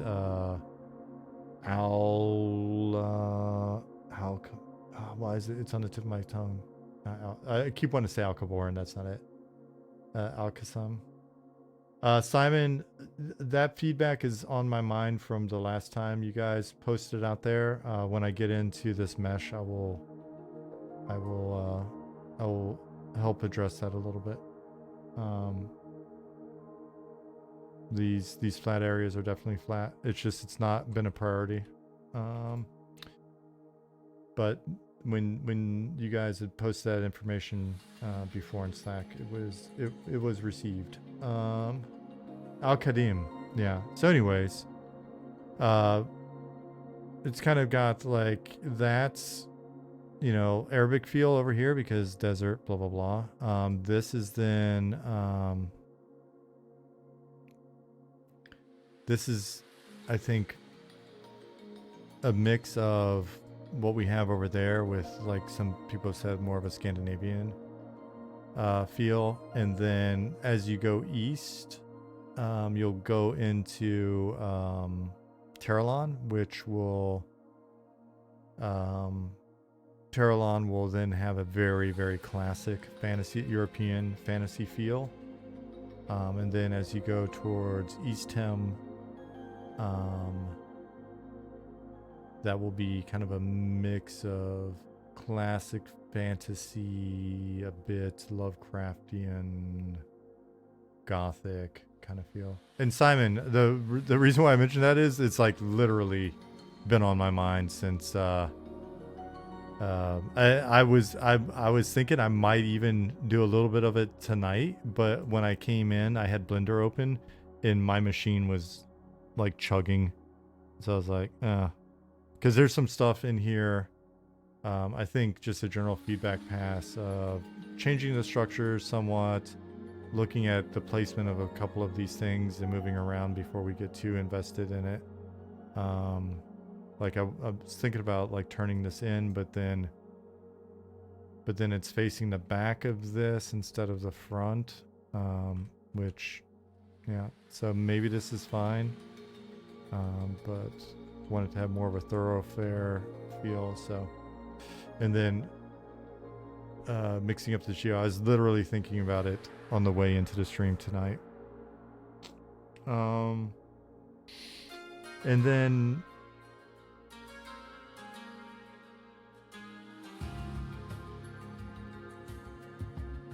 regarding the church by the water idea from earlier, search for Schottfoss.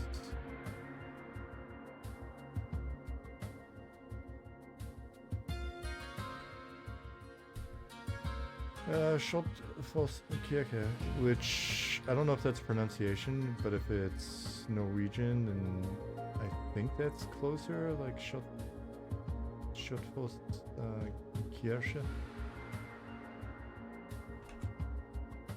I think I know the one that you're talking about. Oh, actually, this is a different one. Oh, wait. And then are you talking about this place? That'd be different. And yeah, and the POIs in here need a little bit more work.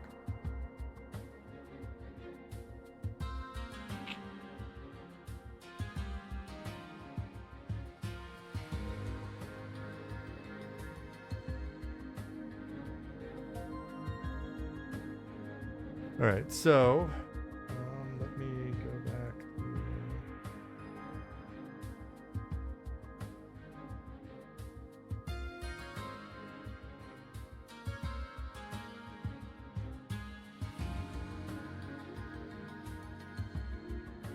Borgons Church.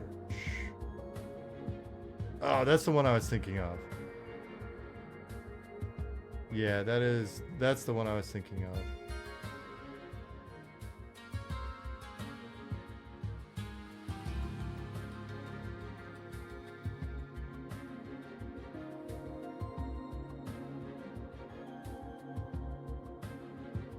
That's a pretty metal looking church.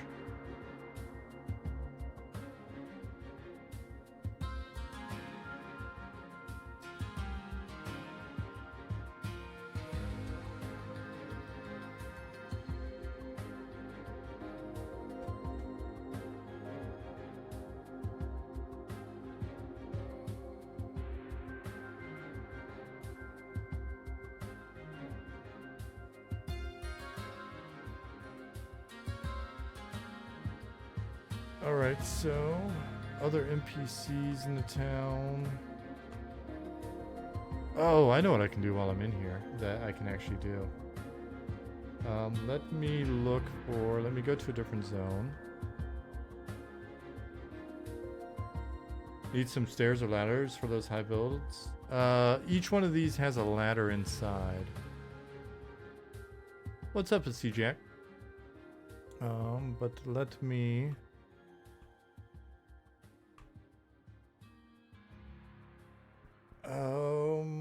what would be a good zone to basically lift?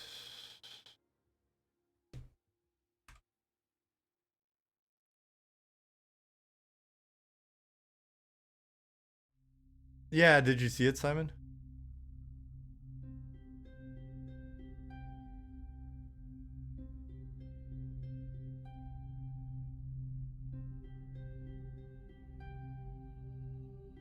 Internal beams trusses would help sell it too. Yeah, that's a good point. I was in here and I was like, you definitely want like some sort of a chandelier hanging that's like wood or whatever. Let me start writing some notes down so that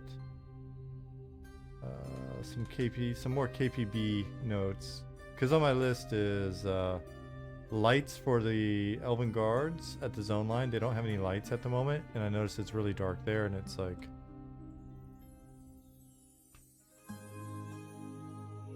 So, getting them some lights up here while I've got the zone open. And then... props for the tavern and other locations in town. Potentially rotate the inn or look at that main street. Less flatness.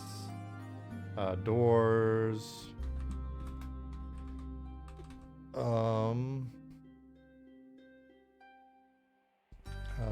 Probably props for tree inn.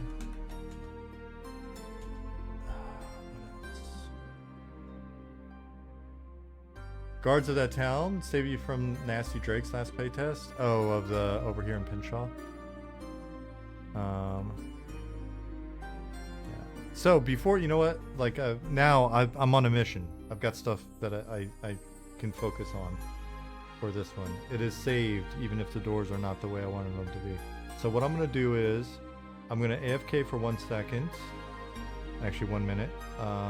And take a quick bio break, and then I'm just gonna get hopping on that stuff and see what we can do. Be right back.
All right. So let's hop into a different zone really fast.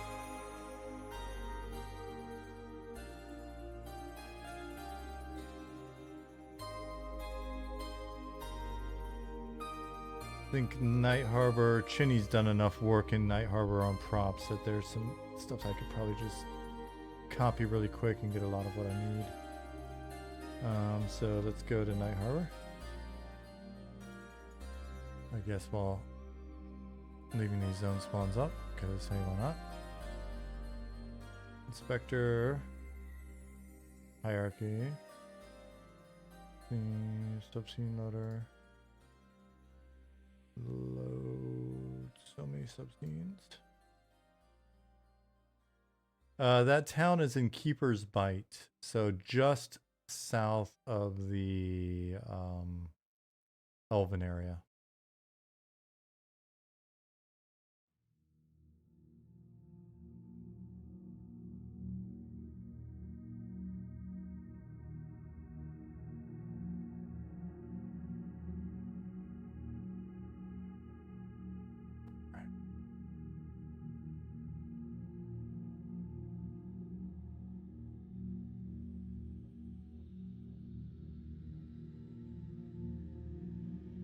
My machine is chugging today.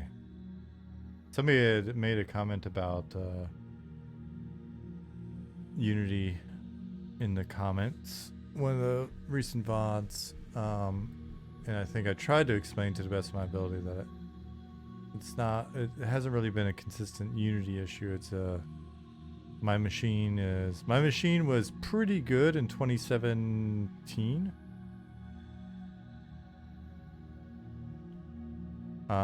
But in 2017, I was not streaming while working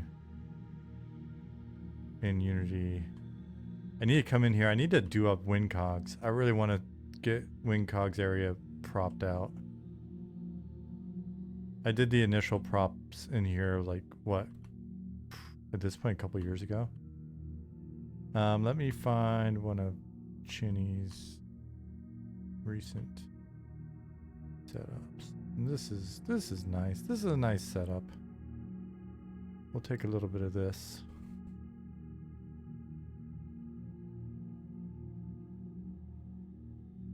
For reuse.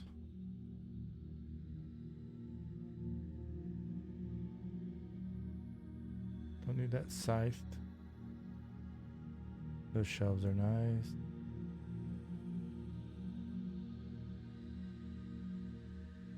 Really? You wouldn't just let me select it? You wouldn't be cool? Let's just do it again.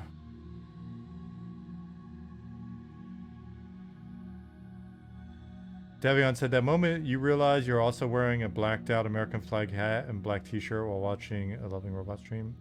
Do you? Are you? You got good taste. I wear the exact same thing.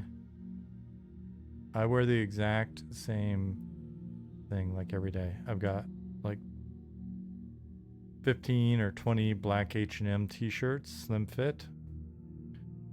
And some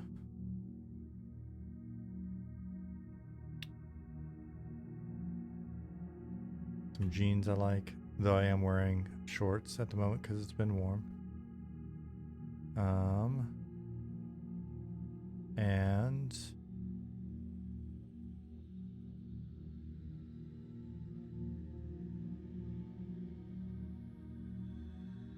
then I don't have to worry about what I'm going to wear each day. I know what I'm going to wear. I know exactly what it looks like.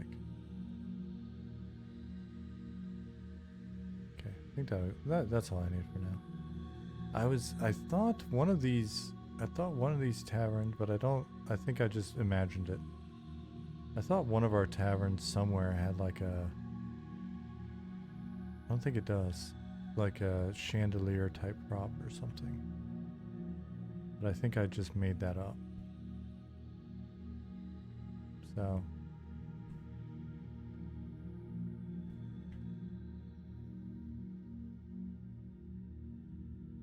Copy.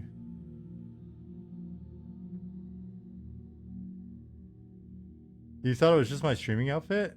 No, I just wear the same outfit every day. Neighbors, I think, get used to it. People in town get used to it. I've always got the same outfit on. So they probably, at first they probably wonder, they're like, does he smell weird or anything like that? What's going on? Then every once in a while somebody will like creep up and sniff me a little bit. And then they're like, okay. Doesn't smell too weird. Just smells old. And then they tell their friends. It's the same outfit. Some skater habits never die. When I was into the skateboarding, I had so many different t-shirts. It didn't hurt that a buddy of my own, not a buddy of mine, but an acquaintance and a buddy of mine owned a couple skateboard companies. And so it was like every new season I would go down to the black box distribution warehouse and push a shopping cart around, and my buddy would just be like loading it up with new pants and shoes and shirts and shit. My closet was so deep. So, because they made, at the time, they made like Zero, Fallen Footwear, Slave, Mystery. So, when I lived in San Diego, I had to hook up for the clothes. Keeper's Bight.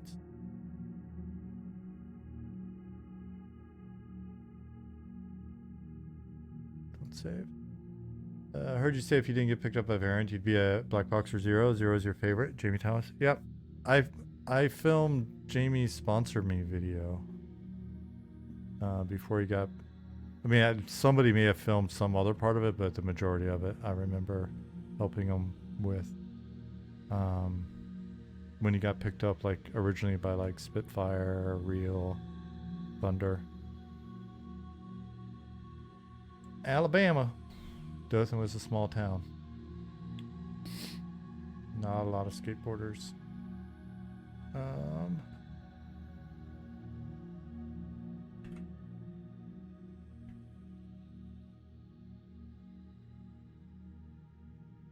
Small world. Create empty parent.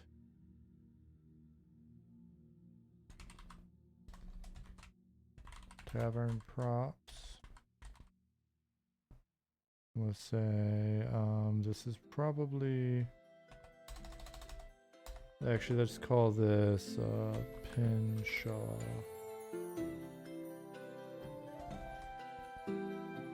Shaw Tavern. Cool.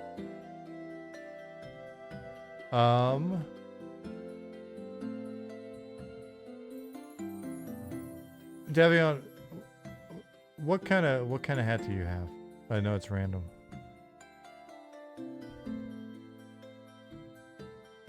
I found a hat that I felt fit really well, and I've got two of them at the moment. I'm just always trying to keep that one because it's a nice light ripstop, and I like the look of it.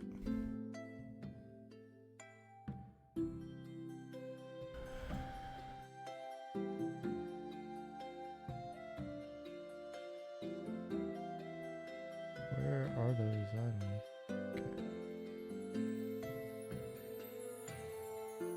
The C-Jack said, I had my first skate lesson on Monday. Middle-aged woman with full pads and protective gear, ready to humiliate herself on a board. I had a lot of fun, but gosh, I need to improve my cardio. How sore is your inner thigh on, depending on how you push? Essentially your trailing leg.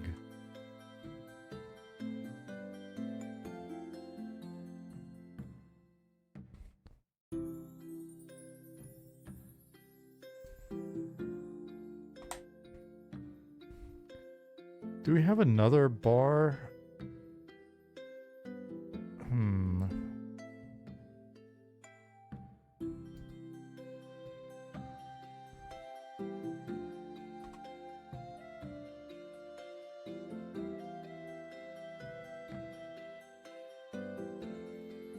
me see. This is. I think this is just called cubes. I don't think it's a bar prefab necessarily.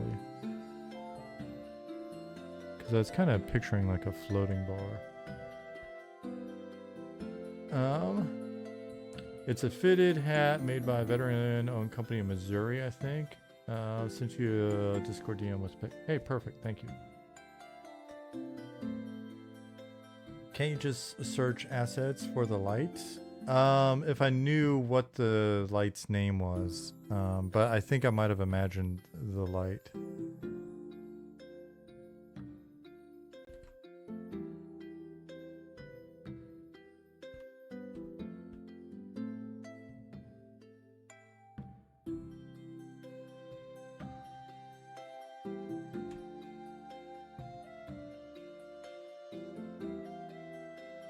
Don't want a bright flag on your hat when you're trying to be stealthy. Yeah.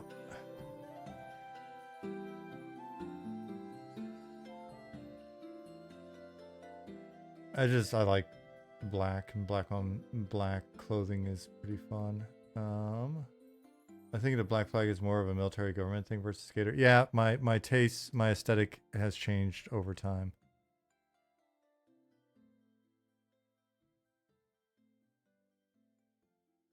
My aesthetic has absolutely changed.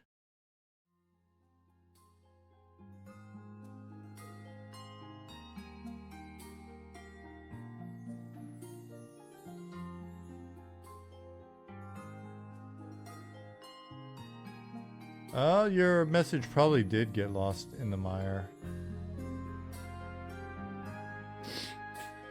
You can craft yourself a perfect hat? Yeah.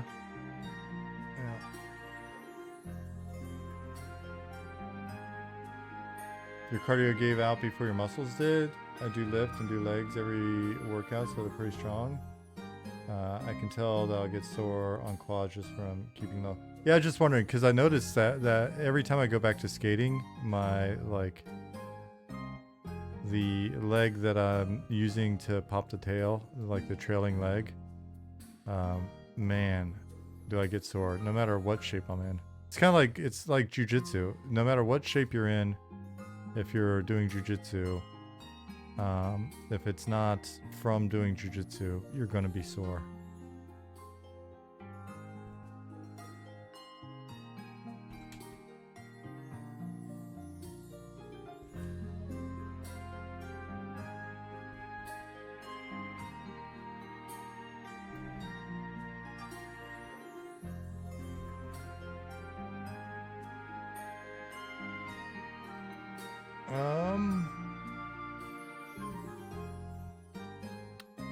So PK Dreas said, not sure if my message got lost in my earlier, but some in-game transportation or way of traveling that makes you on a waterway with ravines and towns would be dope. That takes you on a waterway with ravines and towns would be dope. Boats are often in open oceans. Boats traveling more narrow confines has a pretty nice atmosphere to it. Those are on the way, actually. So rather than just taking you around the continent, there'll be boats that take you up the rivers as well. And there'll be boats underground that take you up rivers. And we may at some point, depending on how wide some rivers get, may provide some ferries, which will be nice. And we may get a riverboat sooner than later on our list of ships to add, because we want to. Excuse me. Ollie was just saying he wants to add a few more ships, maybe even by this playtest. So there may be one that kind of goes from, essentially like Keepers out to Shallow Shoals and back. Another one that goes all the way to Night Harbor. Same with Night Harbor. And then one that goes up the river to Sungreet and back, just to kind of show that off, I guess.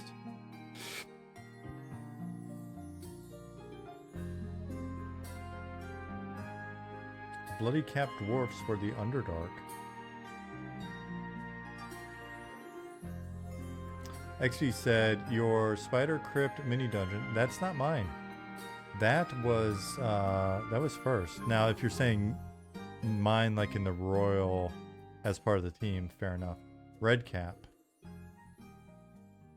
dwarves.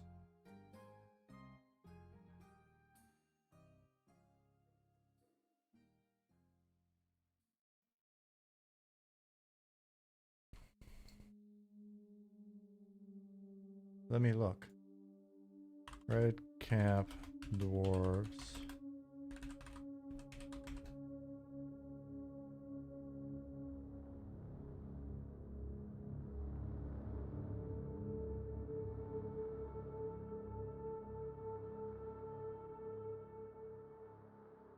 From Baldur's Gate 3.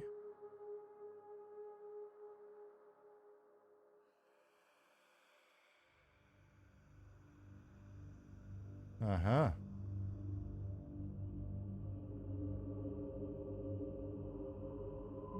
So there's red caps. Yeah.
Um,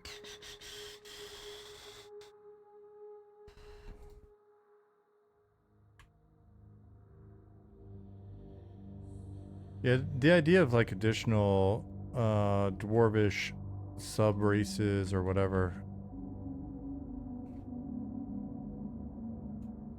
because we've got the deep dwarves, but other gnarly little dwarves that just live in the deep are definitely a separate thing, right?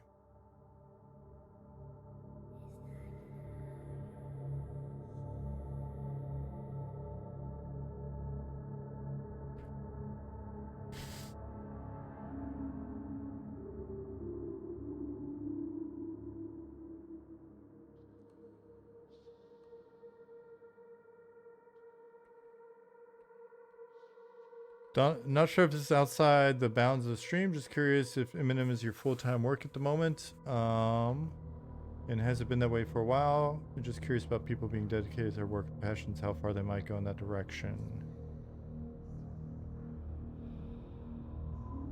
I'm a secret agent during my day job, and I just do Eminem on the side. Now, Eminem is my day job. I work full time on Eminem, and have done so for a while now. Essentially, I factored it into my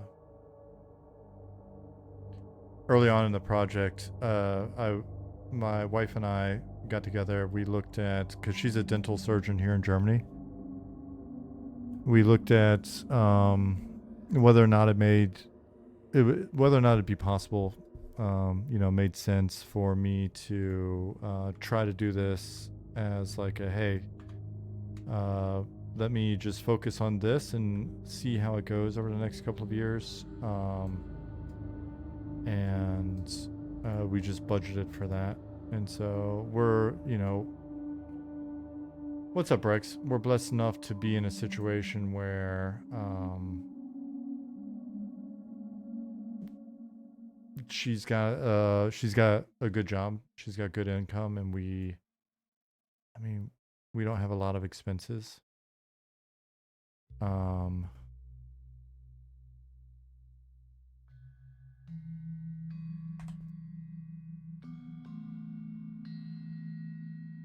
So we just set it up so that essentially, budgeting wise, I left my last company. One of the things that I did when I got there, because I still think they have the potential, but when I was at the last company, I honestly believed if you know, if handled properly, it was a company that has the ability to really grow in terms of valuation.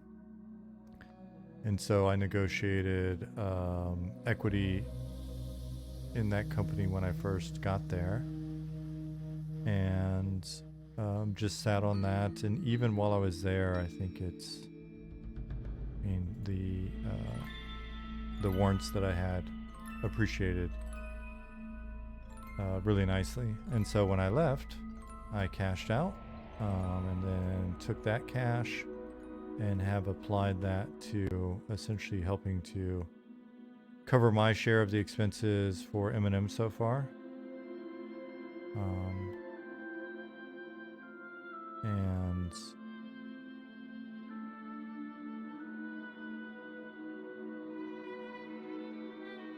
yeah, and that's basically, we're covered day to day here at home. We've got savings. I've got investments that ensure that I at no point fear for my future if you know, if it turns out that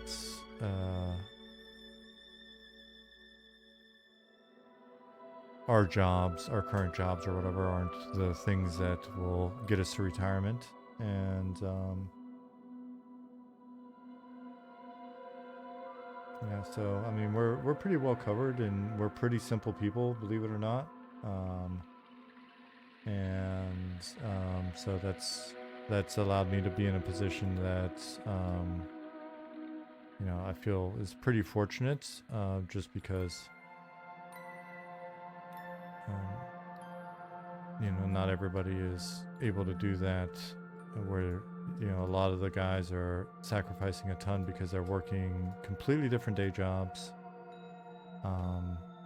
got families, and then in their spare time, you know, what little of that must exist for them, they've been dedicating their time towards this project. So it's great to hear people taking calculated risk for projects they believe in, and also that you have a partner that supports your project and believes in you. Hey, yeah, both of you said basically that.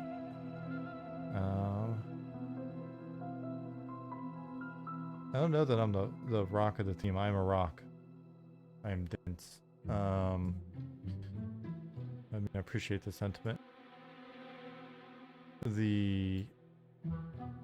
But like I said, I feel that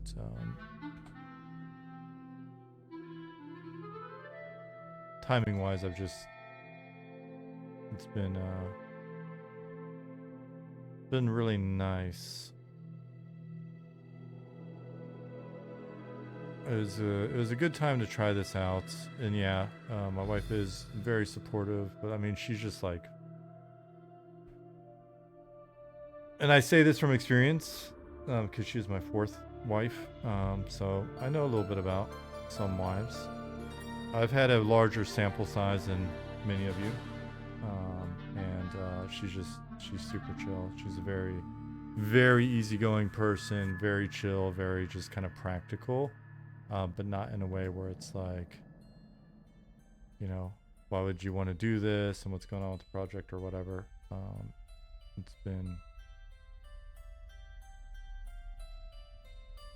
been super cool. She's curious about the project, and we naturally I talk about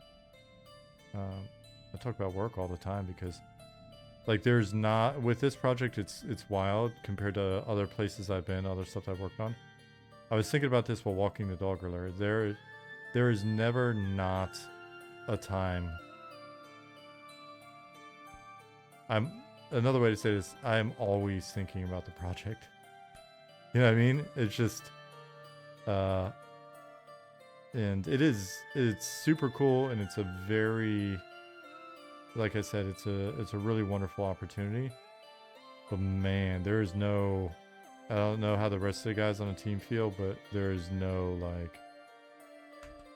mental break in that sense. And in some other ways, this has absolutely been the most challenging, but also most rewarding project that I've ever been on. But it's felt really good. It's felt incredibly solid. Like, I've been on much more difficult projects in terms of just like waking up each day and not wanting to get out of bed, dreading going to work. When I worked on DC Universe, man, like I would be in a panic. I would be like Friday would roll around and I'd already be dreading Sunday, because I knew on Sunday I would be thinking about Monday. Part of 4 weddings. No, I've never had a fancy wedding, but we had a really nice, Jasmine and I had a really nice wedding in Sweden. It was super great. Any comment on future weather effects for future zones, massive storms, wind that can push you, possible lightning strikes, whiteout, major fog? It would be fun to do like all of that. No definitive plans on any of that. We joke about stuff like that behind the scenes all the time, though.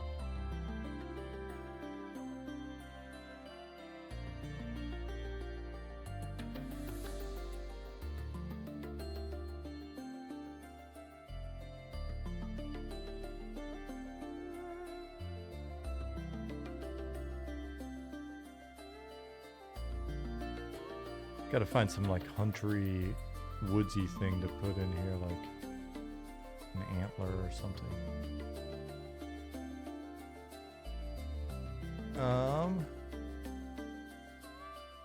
Zukin said I used to lose sleep. Lose sleep about the project? Dude, I was physically ill when I worked on DC Universe. That was just such a rough project to work on, man. I know I say it all the time, and apologies for that, but it's not like that with this one. There have been some times in the past, but not in like probably the recent, like this year, where I'd be like, oh my god, how are we gonna make this game? Like I would go to bed and just be like laying there till 2 a.m. All of that has gone away. I'll be honest, not looking to overshare. I know I personally don't everyone's beliefs or whatever are none of their business, or none of my business, and mine are none of your business. But if you're ever having trouble sleeping, if you're somebody that has regular trouble sleeping, I have found, and for me it's an aspect of prayer, but for everybody else, if you're not into that, I would say you can do it without it. Gratitude. Every night when I lay down to go to bed, after we say I love you to each other, I lay there, for me, do my little prayer, but then it's concluded with thinking about what I'm grateful for. And I've done this for a couple years now,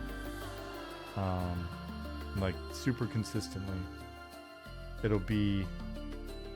always starts off with, if I were to die today, what is one wonderful memory that I would hope my wife would retain? And that's where I start, because then it makes me think back to what have we done together, that's something that I remember that was, and it could be the simplest day or it could be like a cool trip or whatever. But every single night, that kicks off my approach to thinking of gratitude or expressing gratitude. And so it's fun because then like every night I'm like scouring, trying to think of a memory that isn't one that I've done recently or whatever. And then from there, inevitably, it goes to other things that I am grateful for, right? Or things that I would essentially be like, what, like today, while I, when I go to bed or whatever, just the fact that I was able to work out, right? That in and of itself is something where I'm like, that's a blessing. The fact that I had the ability to do that. Had a wonderful dinner today, right? Jasmine's at a barbecue, work barbecue or whatever. We just got a brand new rice cooker. So I used it for the first time. I had a ginormous pile of rice with a piece of salmon that I cooked and some kimchi. And it's a wonderful meal. And I'll think about the fact that that was a wonderful meal and the fact that I was able to have that, right? And so it's just little thoughts like that, not trying to be too sappy or cheesy or whatever. And I know it's got fuck all to do with like game development, but I pass out. I pass out during that every night, man. I just pass out. Yeah. So, anyways, any thoughts on the popularity of the anime horse racing game? There's an old one. Which one are you talking about? There was an old one that was super popular, and they actually had it was kept alive by emulator scene, and it was very popular. Crap, what's it's called? Maybe a CJack remembers. Something. Alicia, I think it's Alicia Online. And that was super popular when I was at Star Stable even.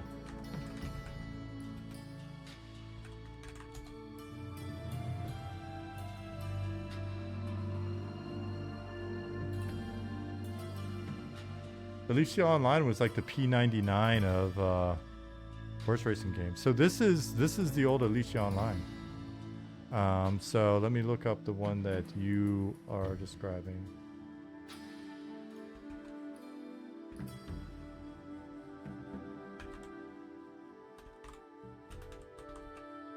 It may be a take on this.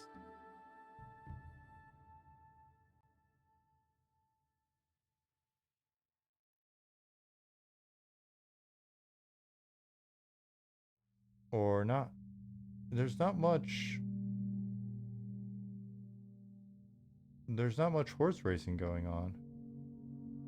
This is not horse racing, this is girl racing. The girls are the horses. Okay, that makes more sense. I was like, they're just all running. Yeah, I mean, I don't know that the target audience for this game is the same as for this game. But this game was pretty dope. The horses would drift and stuff. It was a racing game, and it had like really good racing mechanics, and then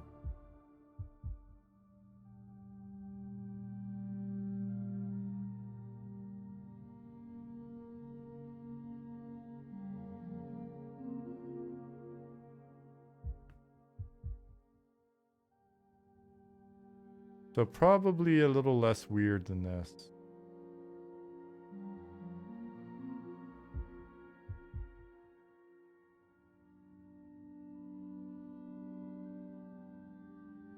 Always picture Tina from Bob's Burgers pretending to ride Jericho at the camp. Oh, I'd have to go back and find that episode. Tina was awesome.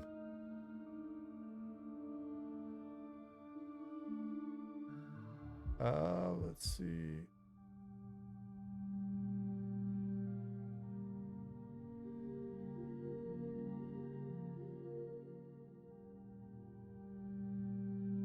Nothing beats working on something you love with people who share your passion. Very grateful for the team. I try to express it a bunch, but I don't know. I don't know if the team, like, it sinks in or they believe it or whatever. I have no idea how the team perceives me. I am very. I think some of my theory of mind issues are what impact my ability for me to understand how people may or may not perceive me. But the cool thing is, over the years, I've gotten less and less, I think, worried about it. But hopefully the team is having a good time. Love the little bottles. I just stole them from Chinny's Setup Irish.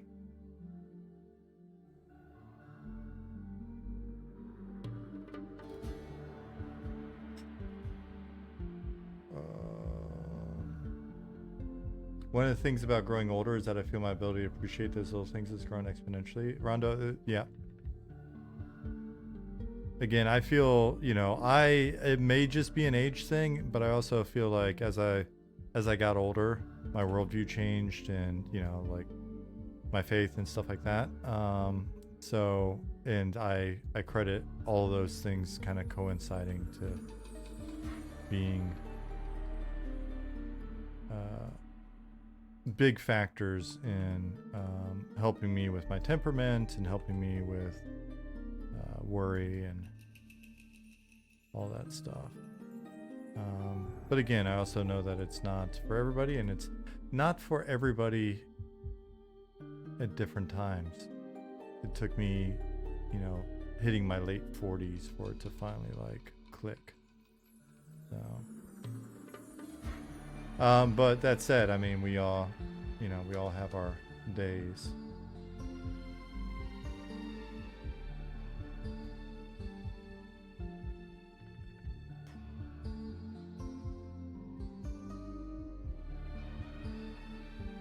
The picture has gotten clearer this stream, Sean.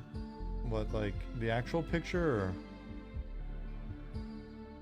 is the green screen poking through again? Dude, I really need to at some point professionalize my setup.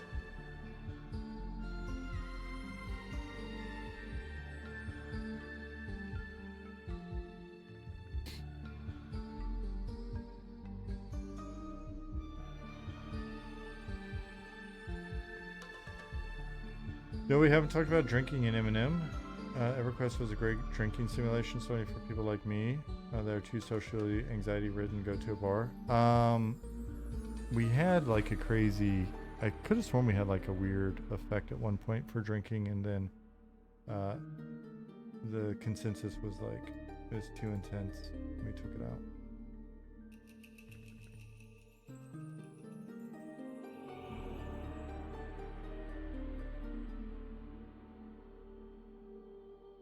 Hey, Humjum. I gotta admit, when it comes to this bar setup, I'm a little...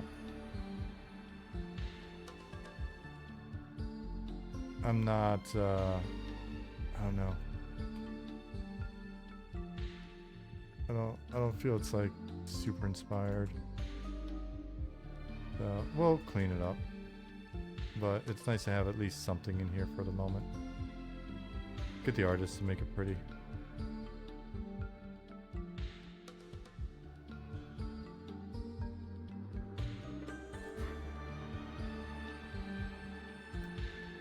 Move this here. Here.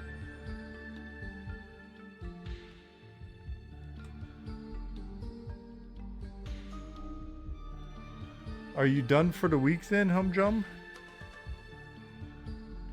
Dartboard? I wonder, do any of our taverns, I think one of our head taverns has like a target board in it. It's not a bad idea. Maybe have it like over here or something. Little daggers in it.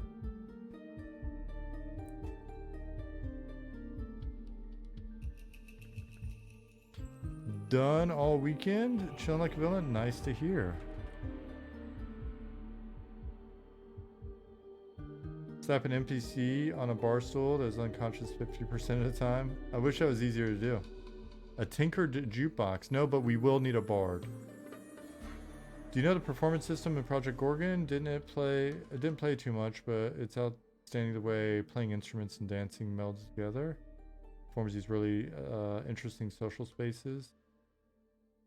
It's funny, the various ways of like incorporating a way to make music into the game have come up a few times, and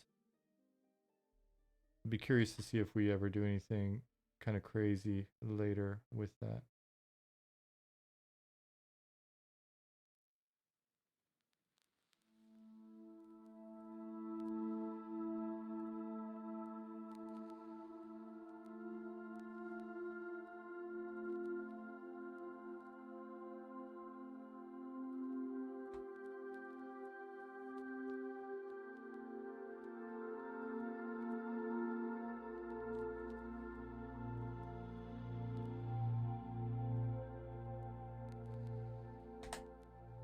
Needs a shuffleboard. That would be good.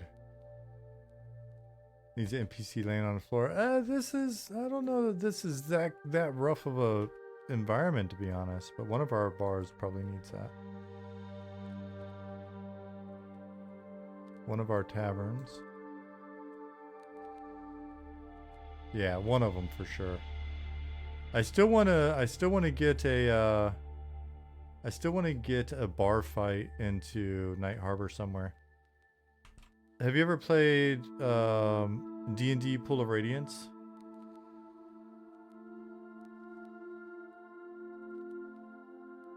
The old SSI game?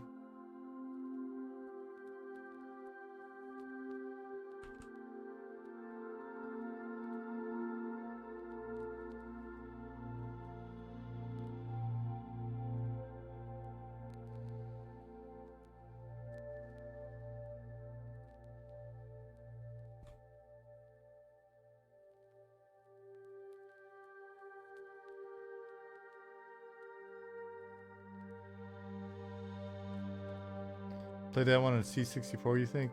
Yeah, that would make sense. That's what I played it on. Well, a 128, but still same. The same, really. Do you know when you go into that one bar and it immediately kicks off a bar fight and you pretty much just die? If you're not, I guess, if you haven't leveled quite a bit or something.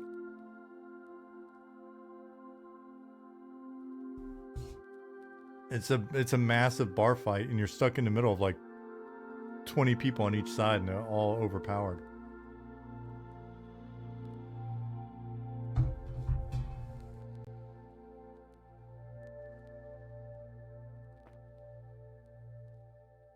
Yeah, it lets you go in and it's like bar fight. You're just like, okay. I don't know, maybe I swear I've played it more recently and I swear that happens. I don't think it was just like me being a dummy necessarily.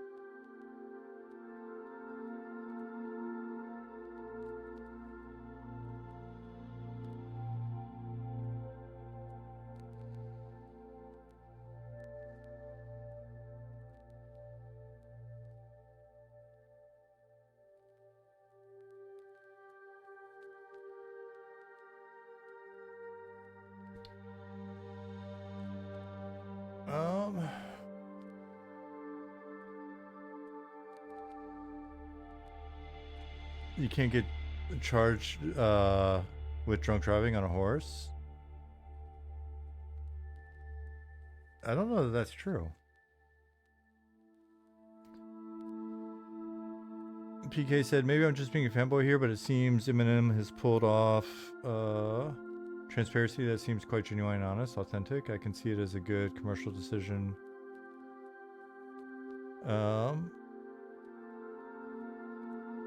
To form some kind of public relation relationship, but then it becomes a gimmick and everyone needs a damn podcast or something to maximize output.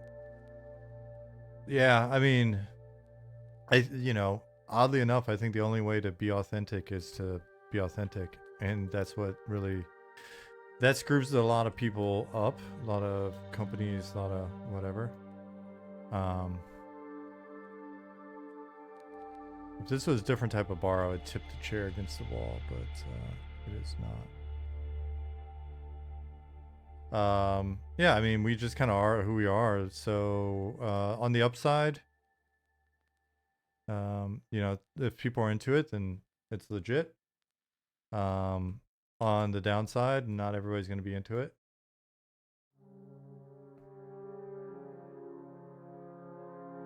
That's funny, Nicodemus. You know what I mean?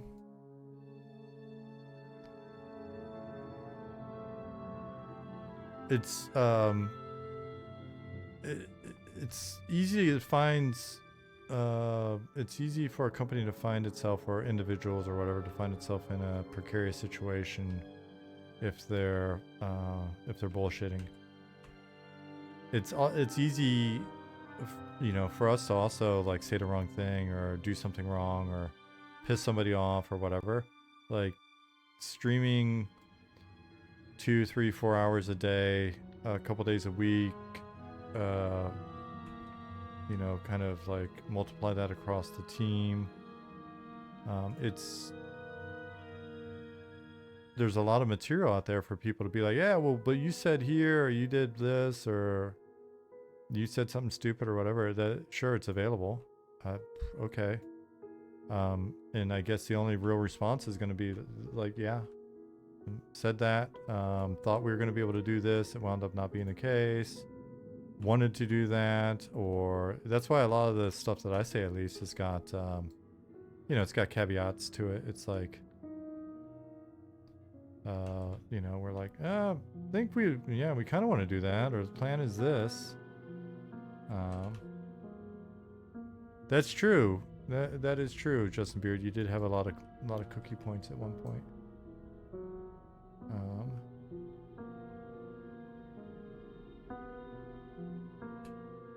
Yeah, I mean, whatever. And then, for me, it's a kind of it's a interesting stream because it's not, there'll be most of my streams, I'm not being ultra productive. I'm kind of here to poke at getting some stuff done while answering some questions and hanging out with you guys and seeing what you're up to.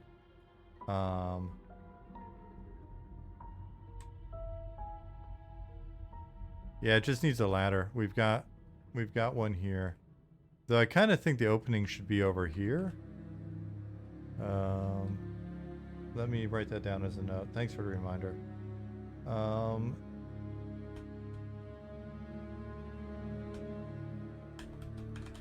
Move the... Well, there was no ladder, so you probably wouldn't have seen it. Move the opening to behind the bar. Tower. Add ladder.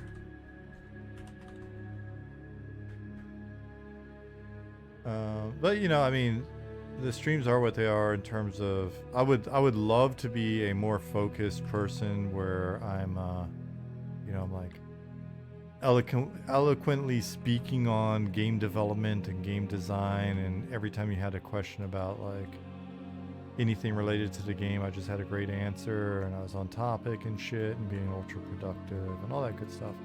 That would be really cool. I just after doing this for a few years, I realized that that's not happening. Probably not going to happen. So kind of is what it is, but I'm also like, I'm just here. I'm just doing a little bit of work. I'm here to answer the questions I can answer for you. Here to spend a little bit of time with you a couple times a week if I'm lucky, if I'm on point. I don't give a shit how many people are viewing. I don't have it. I just moused over it, so I see 141. That's great.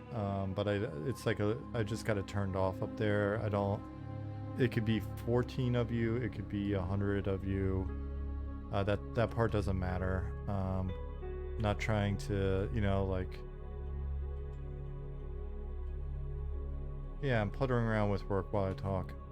Not trying to be a professional streamer or anything, you know what I mean? I don't give a shit. Range of topics. We avoid most world topics that would potentially divide us and cause problems unnecessarily, which is good, and thank you guys for being so cool and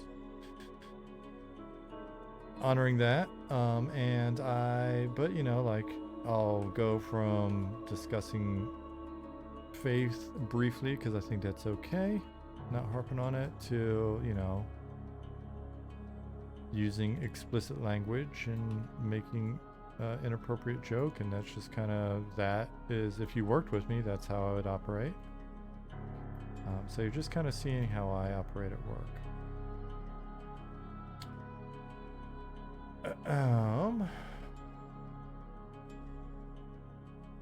Well, with this as your day job, then you probably are, the stream being its own thing. I mean, it's yeah, this is kind of like a side. This is my side hustle. No, I don't. I don't have subs or anything turned on, just because German tax law is like a pain in the ass, and we've yet to find really good tax advice here. So, turned it off. If you want to support us in that manner, please check out some of the other streams. The other guys stream as well, and I think most of them should probably have it set up. Oh. Is it working? Is the bot not turned on this whole time?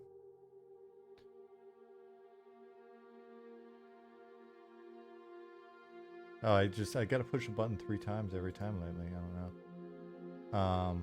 Yeah, show those guys some support, and that's awesome. The best way to support me is to support them. It's a good way to support us. Big to differ, quite eloquent as far as sharing your thoughts and feelings in a clear and honest way. You feel it can be disingenuous, like too perfect to control it. Hey, I appreciate it. That's kind of you.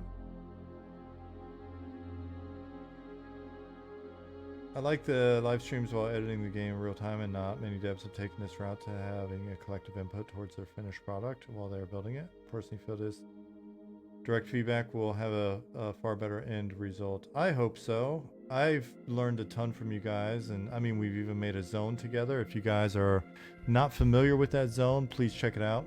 I just realized I don't have both earbuds in today, so I'm sure somebody in the comments is going to let me know that it was too quiet for most of the stream. I apologize. It probably was.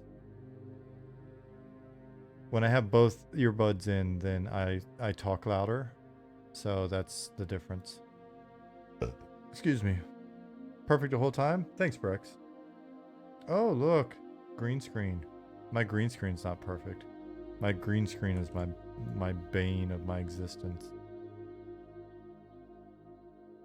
Kibik, thank you for the follow.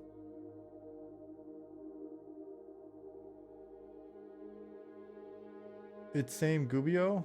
I probably didn't say that right at all. To me, it sounds like that's probably got to be said fancier to be legit.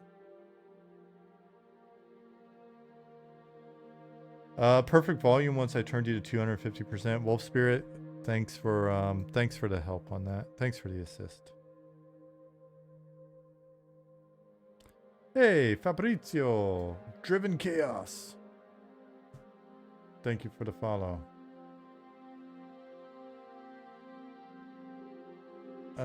John said, wait, you were talking this whole time? Well, I mean, I'm sure to you I just sound like the Charlie Brown teacher. Wah, wah, wah, wah, wah, wah, wah.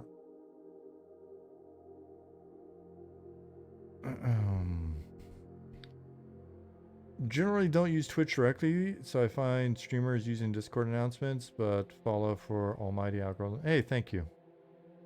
It all helps.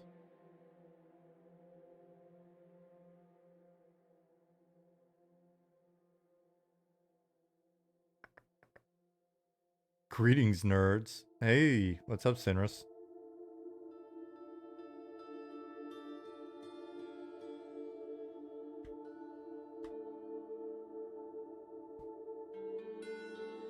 Archery target. Prefab. Model. Prefab. Oh, man. Is it... Oh, yes.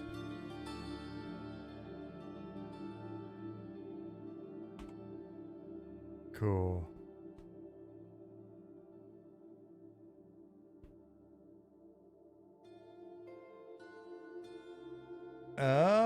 Green screen flashed a couple times. I don't know if it's a breeze or a lighting thing. It might be a breeze.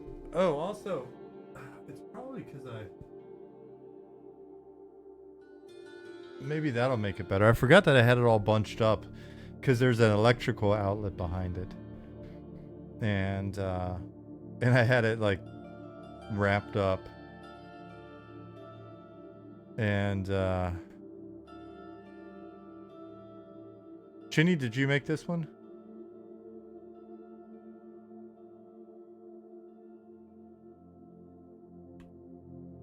Messes up when I raise my hand.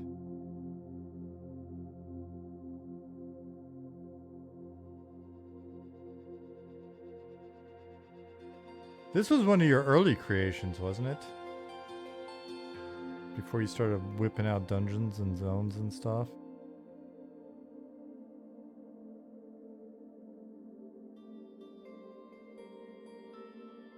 Yeah, I think it's gonna be like an axe or daggers. Hmm?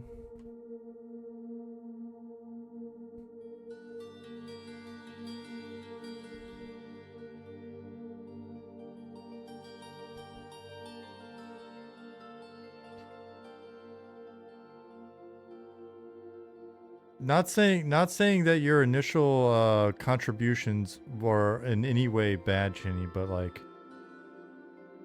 how much do you feel like your art's evolved in the last since you joined the team?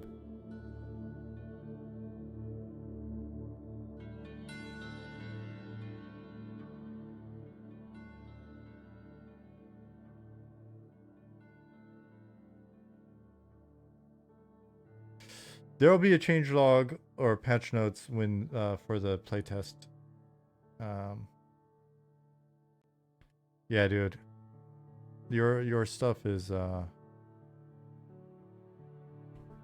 feel like that's probably going to be tall.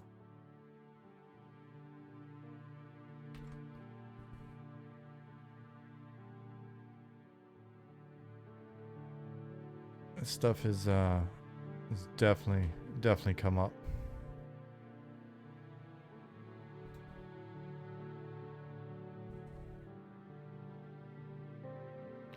Yeah, do we have any chandeliers? What's the chandelier song? If I could sing, I'd sing the chandelier song.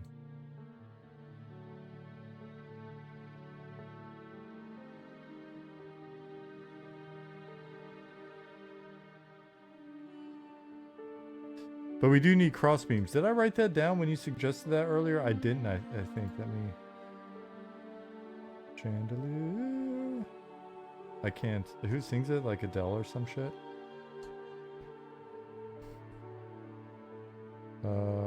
Cross beams. Sigh? Okay, thank you. See, this is why it's so much fun to like do this with you guys. You know, somebody out there knows something. Is it not Sigh? It's Sia. It's not Sia. Oh, it is Sia. But not like Sia. It's like Sia. Is that correct?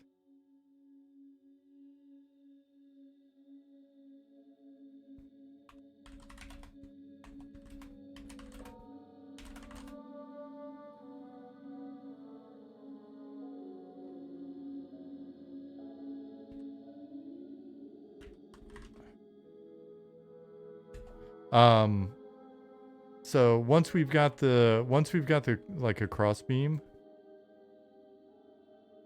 going here.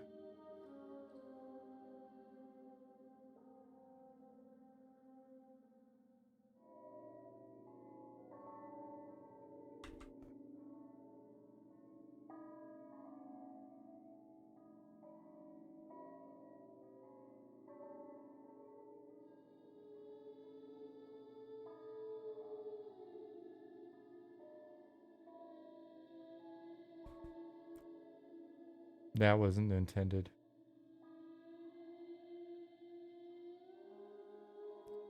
Hope you enjoyed my message about Treants. Thank you, yes.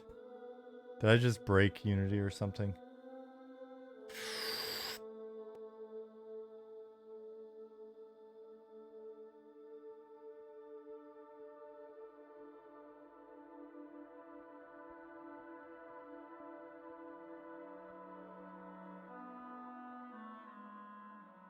Did I drag the wrong thing? I dragged the wrong thing. This is interesting.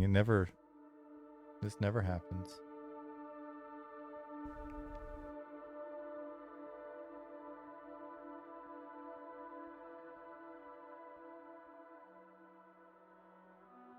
What in the world is going on? Maybe it's letting me know that it's 10 p.m.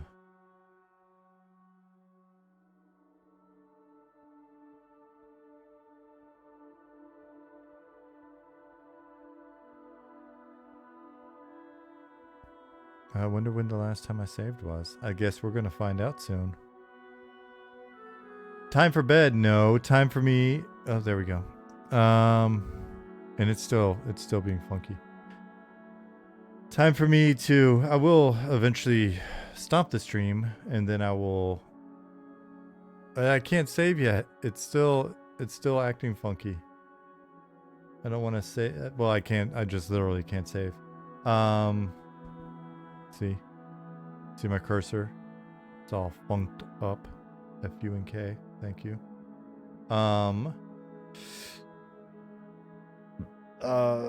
Jasmine's not home yet, so I'll wrap up the stream at some point, and then I will just see if I can actually get shit done really quick in here. That's how I work. I kind of doodle and diddle on stream for a while, and then I'm like, all right, now I've got to catch up because I basically just hung out with my friends. Did you get your work done when you were hanging out with your friends? No, Mom. Do you know if Scarwood will be available for September? Yeah. I think it's... Last I looked, it was available, and I did go in and add in more monsters over the last couple of days. It's got more props than last time you've seen it. Zukin, did you not know we were friends? Are we not friends?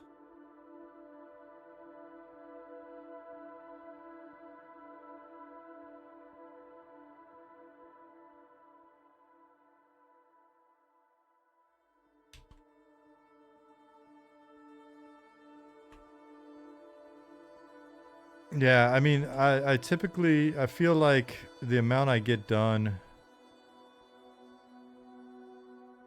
when I'm not on stream makes me feel less guilty about the amount I don't get done on stream. But like I said, at some point, there'll be some smartass on Reddit or whatever that'll be like, no wonder Module 2 is taking so long. Have you ever watched any of that? Does that one guy, like, the various things they refer to me as, lead designer, only person on the team. He was too busy being a smartass on stream and not getting any work done. It's like, no, that's probably the case. No wonder EA is taking so long. It took him literally 3 hours to place a stool. My God.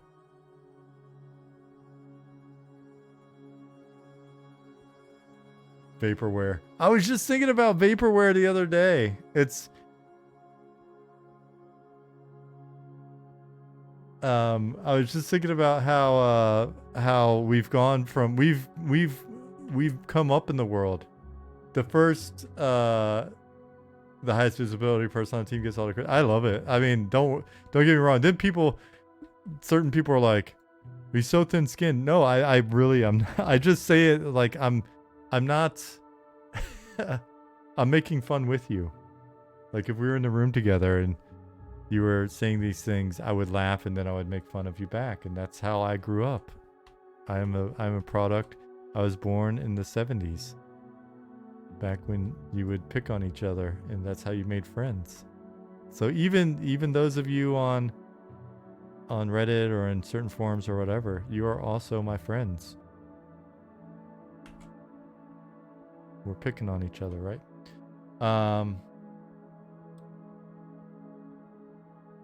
Oops. And anyway. Born in 70. Oh, hamster.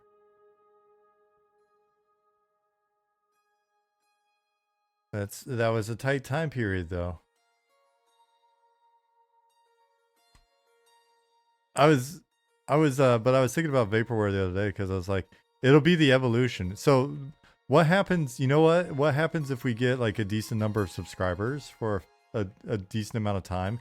It's going to go from vaporware to only 100 people are going to be interested in it, to sure there's a bunch of people in the Discord, but only 100 people are going to sub to it, to sure they've got enough subs to do X, Y, and Z, but check back in a year, the game won't be there, to, right? Like it'll always be like so it's going to be fun to see how many of those, it's almost like it's not achievements, it's like thresholds.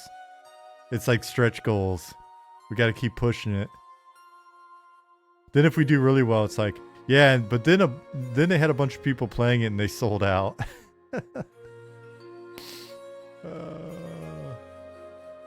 They sold out.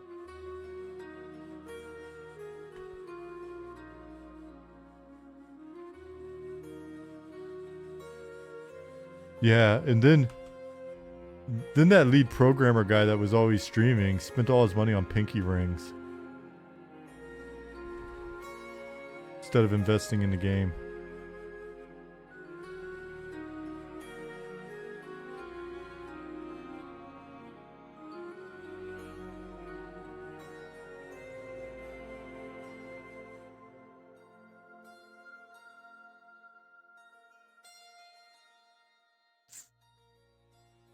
But I love you guys. I love you on Reddit. I love you on the various forums. I love you in Discord.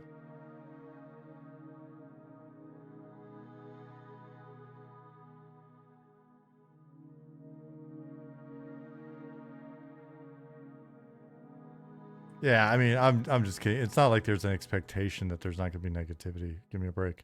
And it's not even that the negativity is negative a lot of the time. It's just people talk shit on the internet. It's fun, right? Like, why wouldn't you talk shit on the internet, I guess?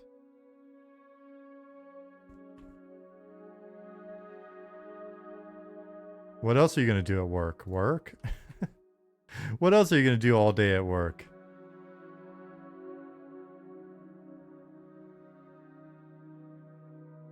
They're not paying you enough for that shit.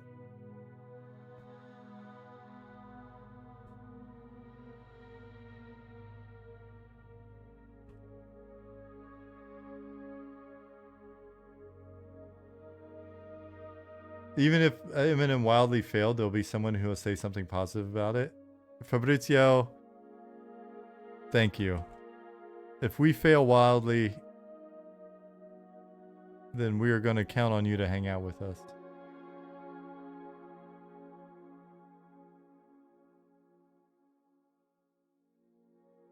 Kumanar said, unironically, I wish I wasn't working right now so I could work. Right? What is going on with your work that they're making you work?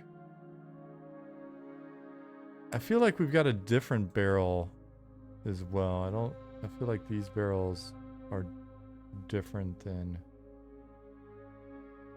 Man, this is a big ass barrel.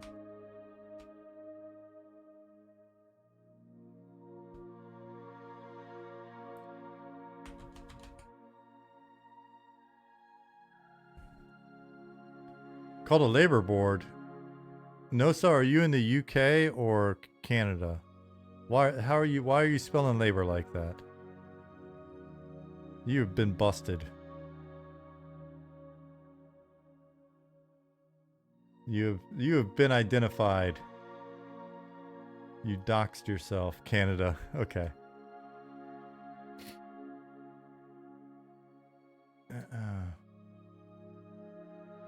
Love to get and play with the placement of things like you're doing right now. Yeah. It's relaxing. Yeah, there's a decent number of you Canadians in our both on our team and in our community.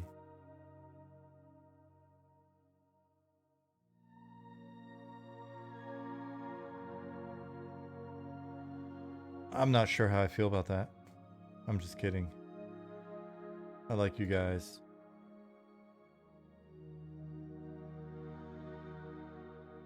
John, what is that symbol that you just did?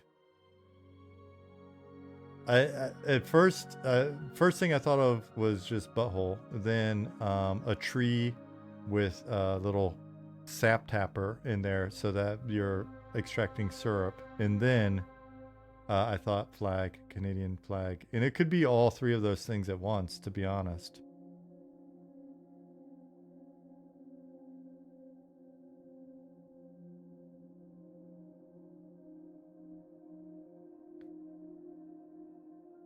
Guys, it was such a wholesome stream, and then he said the Canadian flag looked like a butthole. What was that about?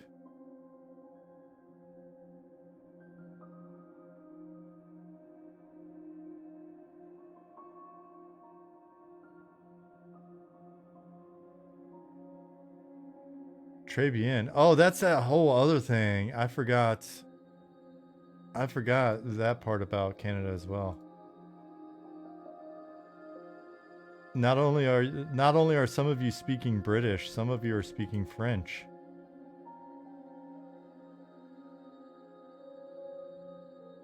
It's so wild.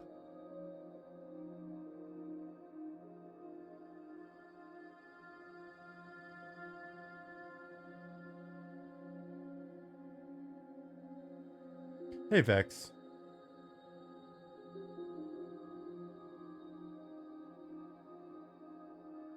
You can clip whatever you want from the stream. A grand total of 10 people are going to watch your clip. I'm going to let you know straight out of the gate. Croissant fromage is the way.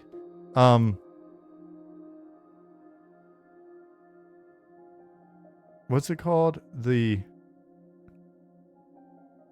wanted to say like Peugeot. The French fries. You know the French fries.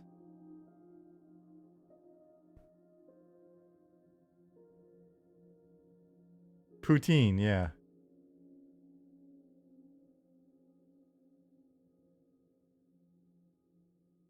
Canada's got the best fries. You can bring the fries. Leave the French.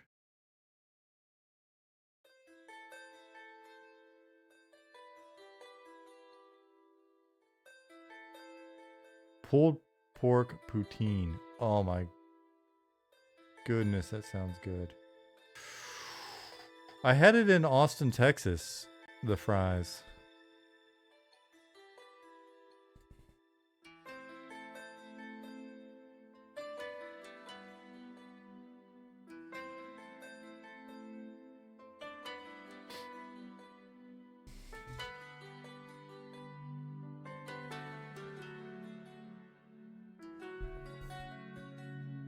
Fabrizio, I stay away from anything that even sounds remotely like that in Spanish and Italian.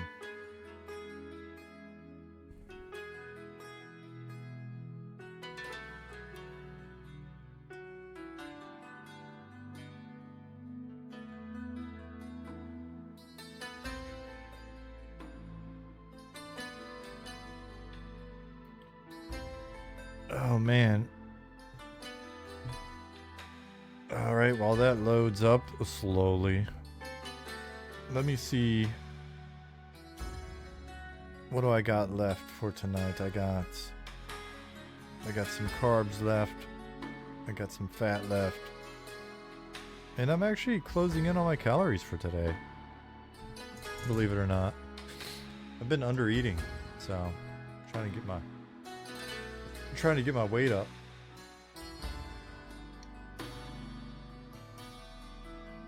What time is it in Germany? It is 10:07. Swanee said they had a poutine food truck at the software conference I attended in Toronto. It was pretty good. Stuff at Disney was about on par with it, though. Really?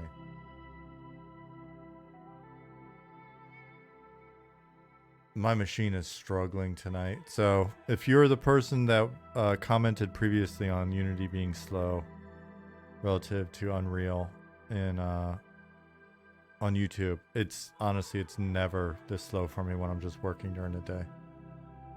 It's something to do with streaming or me not restarting my machine before I stream or some shit.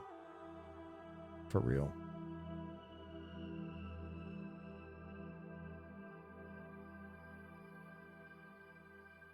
Need to do a restart before you stream. Yeah, and I know I need to. Let me reload zone. That'll get these guys to repomp in their new locations, the ones I moved around. I know, Zaire, I know. Sometimes I come in hot and I don't want to restart my machine and start everything back up. It's just sheer laziness.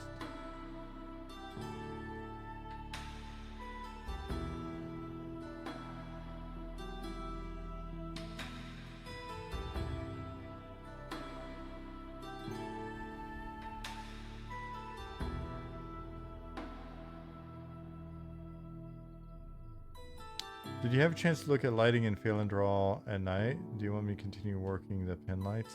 I asked you a question, but I can't remember what the answer was. Are the lights something that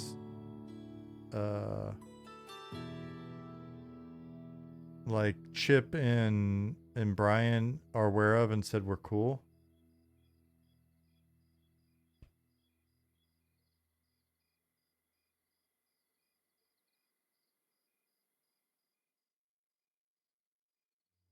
And I ask that because I'm worried about performance in that zone at the moment. So I just want to make sure anything we're doing on the design side is good to go.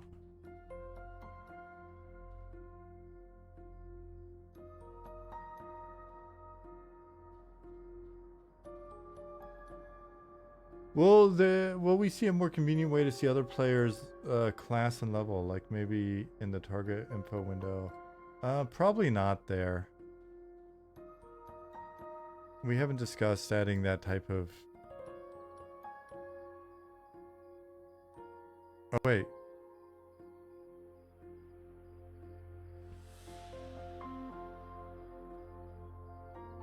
I was thinking about something else.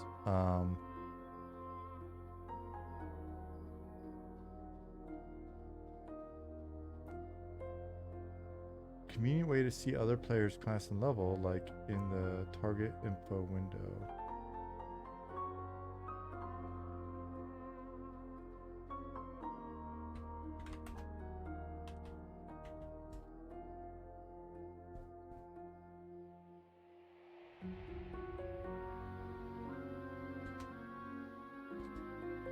But we have that, no?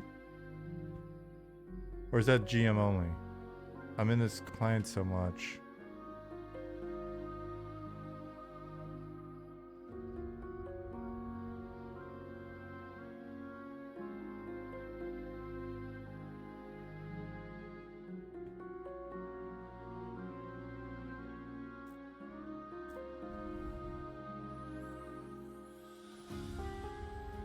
You can see it in party, but not when targeting? And okay, only if you're grouped. Yeah, when I originally read that, I think I just assumed you meant NPC and not player character.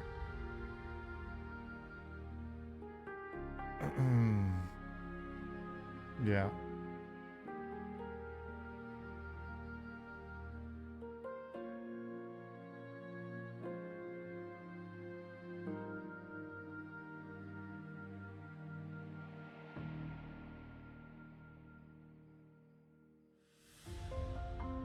I don't know. Chip responded about lights in Slack. Nice. Chip, you'll know.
Sorry, I'm trying to find that message.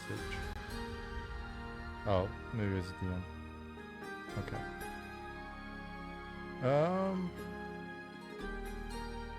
When we started the zone, I had to look up Bight in the dictionary. I hadn't heard that one before. I ran into it while researching coastlines.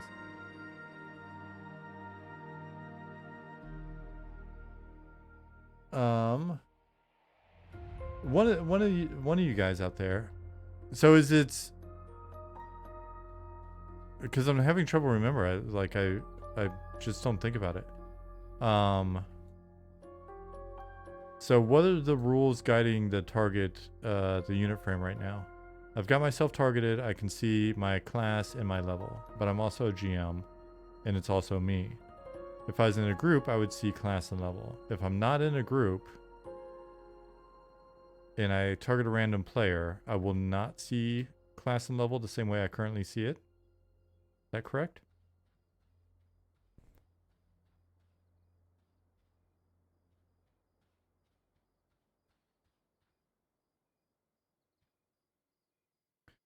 I have to, I guess, ask the team what the thinking is on that. And whether or not, like, would it matter since we do have it in Who, if it followed the same rules as Who? Right, so if somebody wanted to be anonymous, and then they would be anonymous, and then if I targeted them, then I wouldn't get that info. Yeah, I understand on PvP, but on PvP, that's why everybody is anon, right?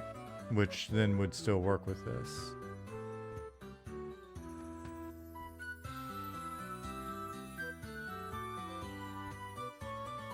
I think his storage is going to wind up being in these two rooms because there's no way he's going to want to carry everything up and down the ladder there. So I'll make that.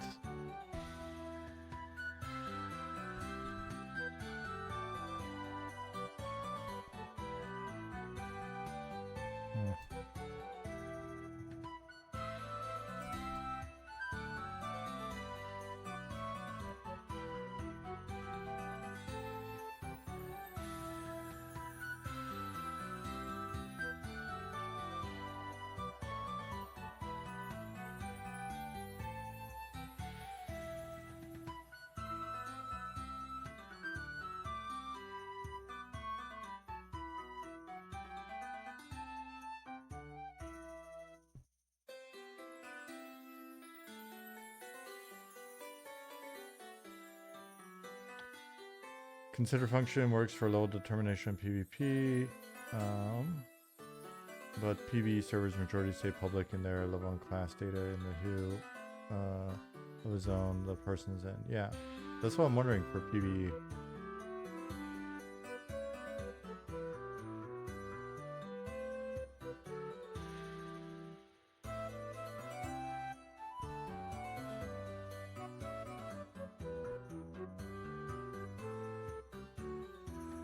Well, these got wonky again, I guess at some point the bridge moved.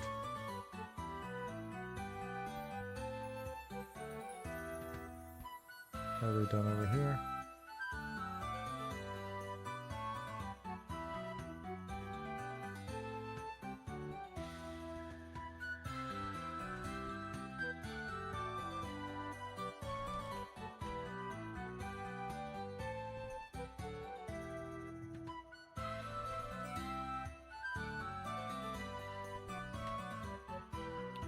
Environment art, guys. Anytime I'm working on something on stream or whatever, if you're looking at it and you're like, oh wow, that kind of looks like ass, never hesitate to let me know.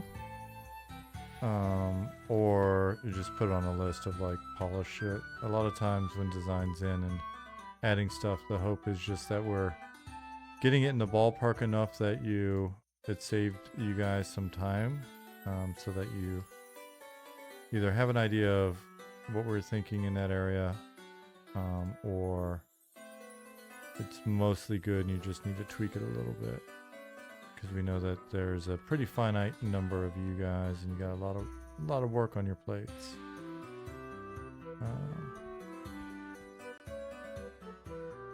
I'm trying to think. Do we have in Evershade or Phalandrall, is there like an elf specific light that's being used? Like a street lamp kind of light that would be better than these from over here?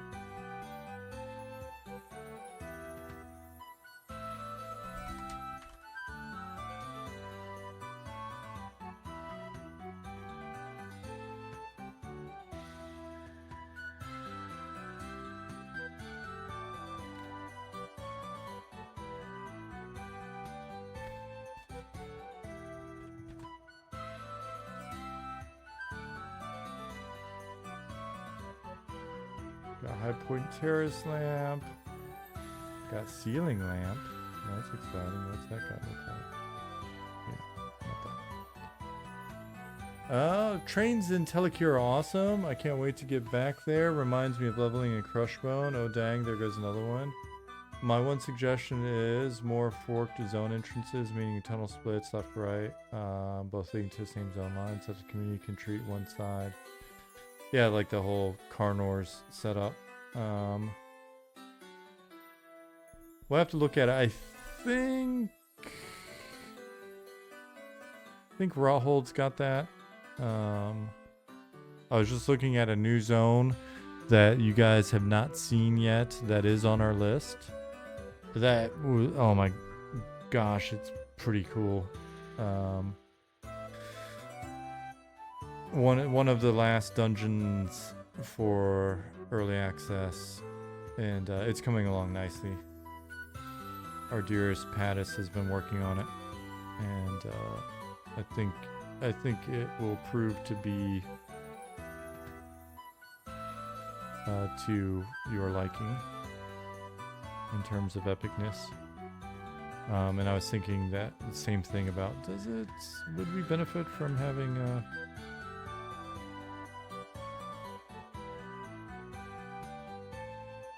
kind of a branching or forked entrance here. I'm just gonna add these guys, and then if we want to replace them later, we can. Can't wait to see it. Well, you've been looking at it for a long time, but it'll be cool when you can see it up close.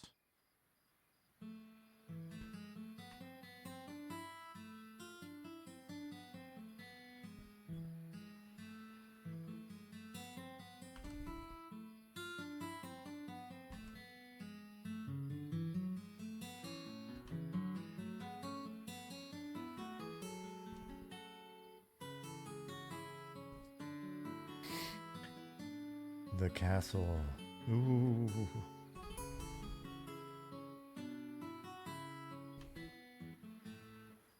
It's exciting, man.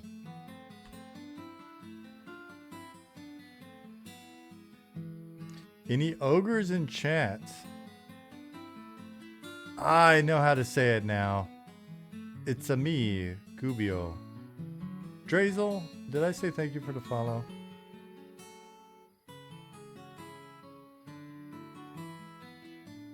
I don't know, man. I think it's because I got a rice cooker earlier today and had a big thing of rice and salmon. I was like, is this guy's name like Itsame?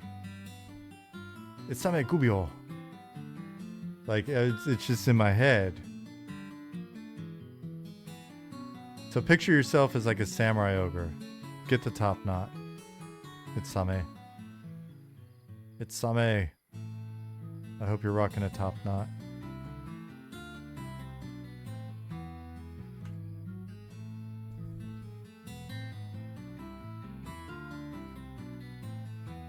Yeah, no, 1K, I know now. It just finally clicked. It just finally dawned on me. It's a me.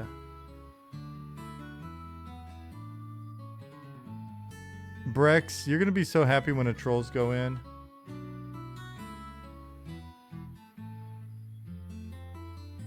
Almost ran into these guards and got toasted on an ogre. Are they KOS to ogres? Did we have that set up that way?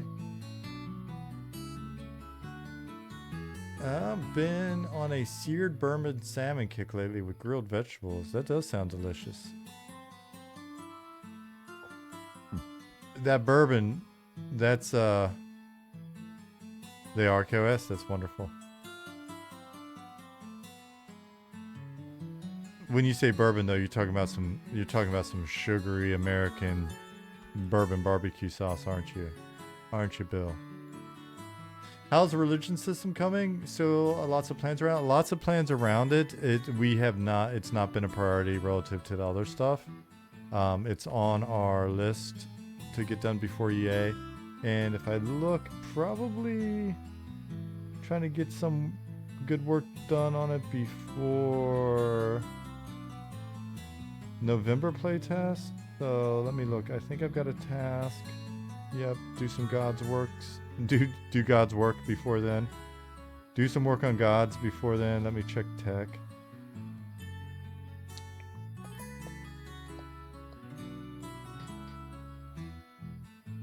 Find religion.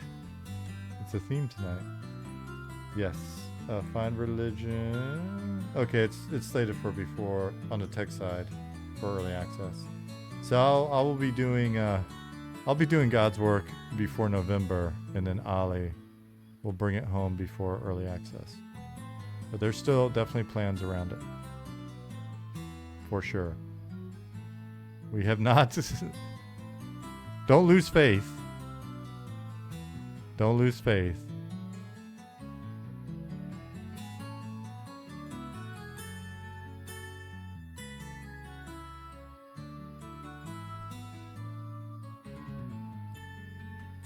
We are not losing religion. We are not REM.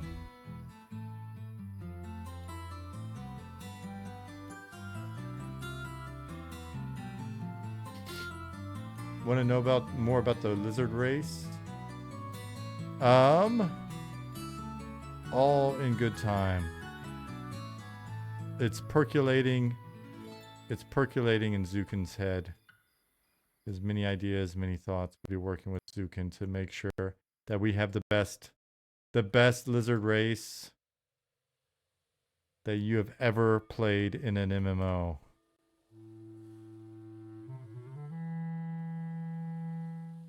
People will say they have the best lizard race I have ever played in an MMO. Some of you out there, you may be into other lizards or into Iskars, wanting to play Iskar Rouges.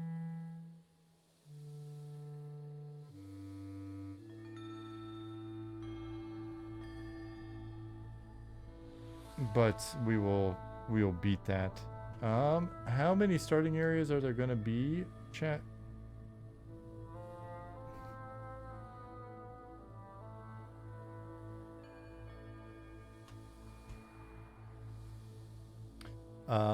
Mex, there is a link right there that will help you with all of your early access info.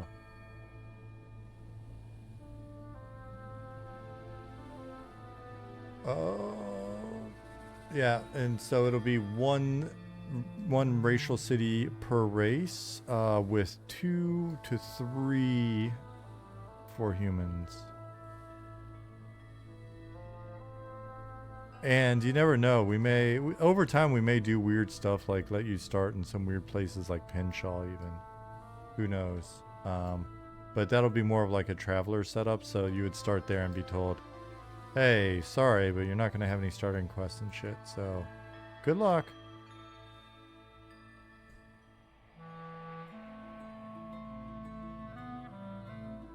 Do you have a favorite race class combo for the poll on Discord? I don't want to bias it. That is really, it's all about you guys. I think we can make whatever you pick cool, and then some of the ones that didn't make the cut, you never know. They may show up at some point. And we still got to talk final race class combo for EA sometime soonish. My wife was looking at the poll and she was like, Goblin Bard, that doesn't make any sense. I was like, that makes so much sense. I can picture janky ass Goblin Bards with Goblin Bard instruments. One string mandolins.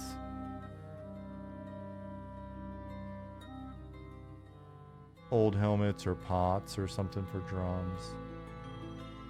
I can picture that. I think the way it's been discussed in the past, the silly Wizard's Apprentice Goblin Wizard makes sense. I mean, all of them I can picture, but it's really up to you guys.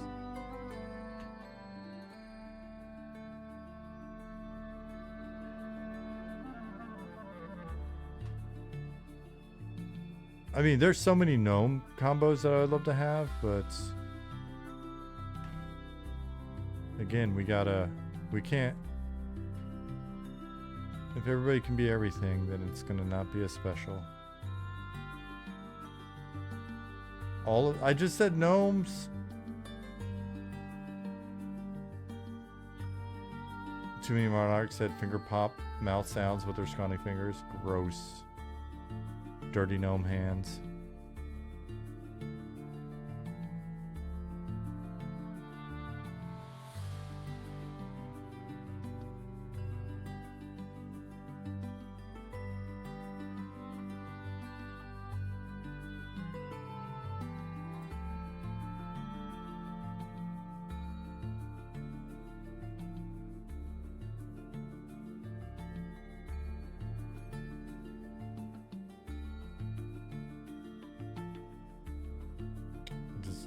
Tabbing over to see what the team's talking about.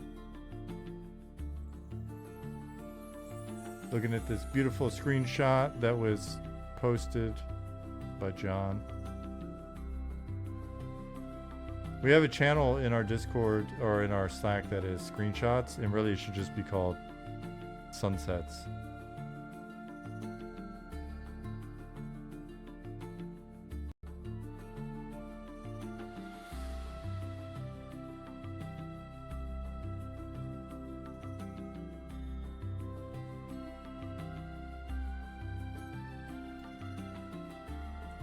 Backlight these dudes.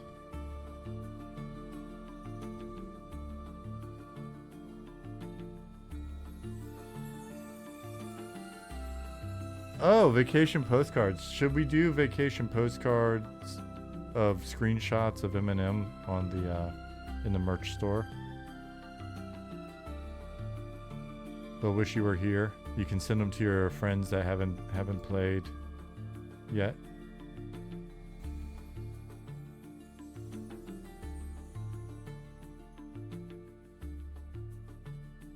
Be really cool if they were gift cards, but I don't know how we'd pull that off. Yeah, that would be like our gift subs. It can't just be a free trial because you guys you'll do mischief. Game time gift cards would be awesome. I don't know how we'd pull that off though.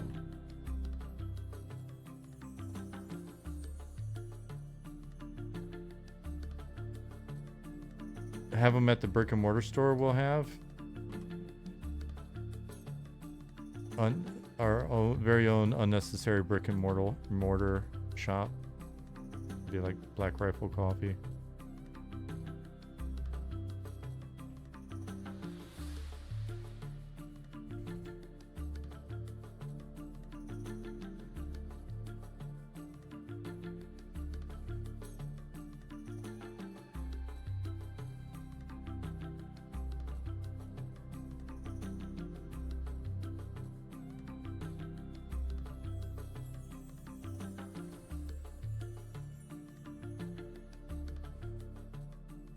Man, none of the positions of these things up here by these guys looks right or feels right to me. It all looks like they all feel very uneven. Coming up, since there's just one of them, it's not a big deal, but up here, it's just like I'm not feeling it.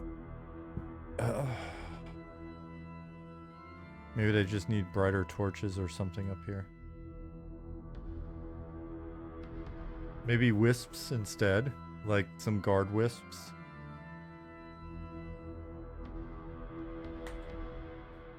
Maybe that's a cool idea.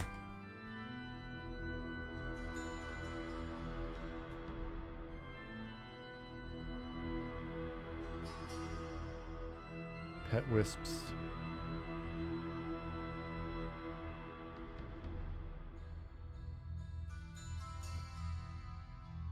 I'll make a note.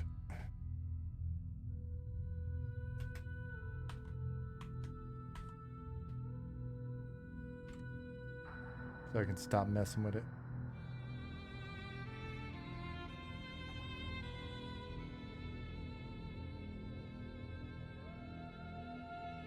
Wisps are a good idea. They can pass along the roots, act like LED lights.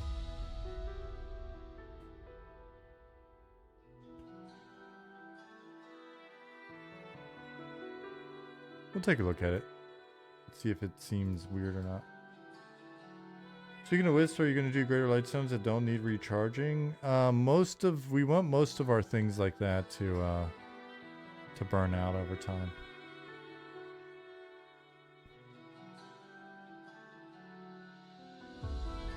Still need to bring this area up.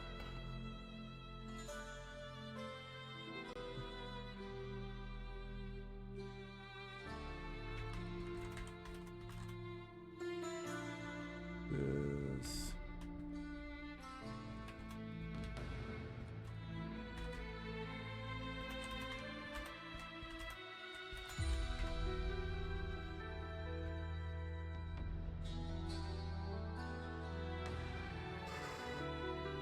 If you go look at the other tree in the valley of that zone, you can see what the wisp looks like passing along the roots. It works pretty well. Yeah, I tossed these guys in here.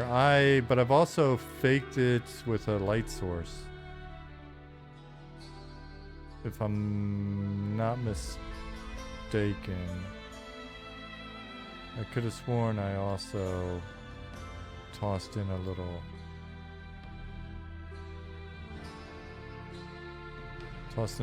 light over here to give it a little.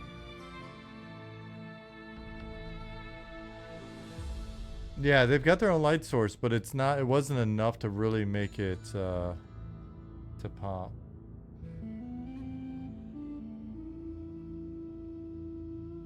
I think.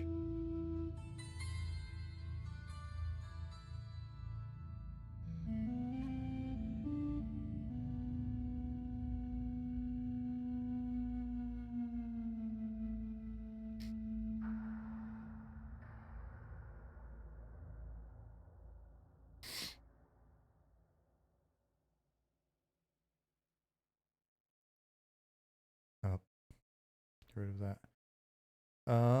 But yeah, we can play around with them for sure.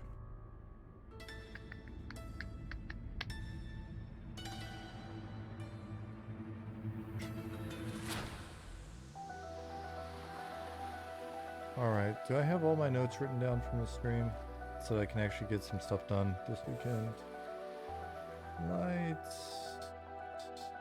Note about wisp, props, and keepers.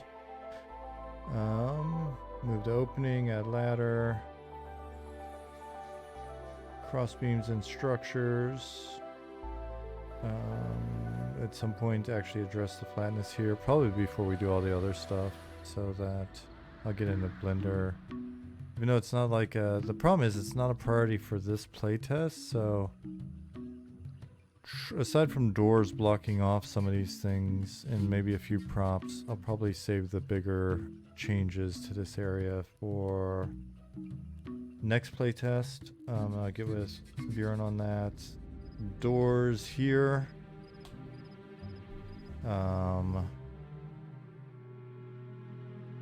And Night Harbor are the priority for me for this weekend, just because I really want to block off the space a bit more.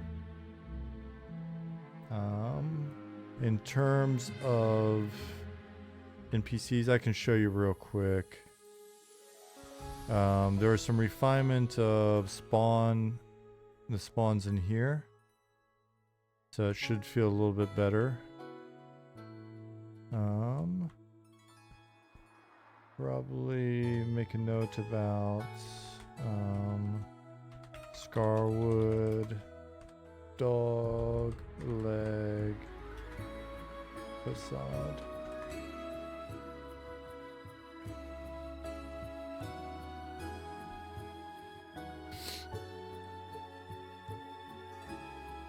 Would suck to live next to falls like that, very loud. You probably get used to it. Couldn't be any louder than my apartment in Stockholm was.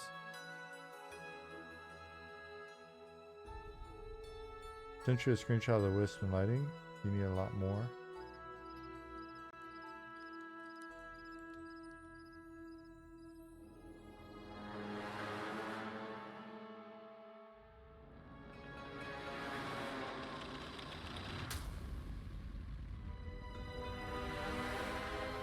Wasn't trying to get too crazy with it.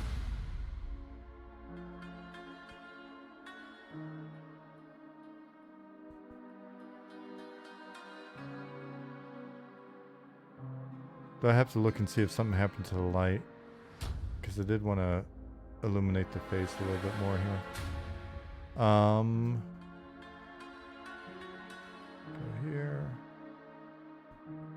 And then table spawners. And then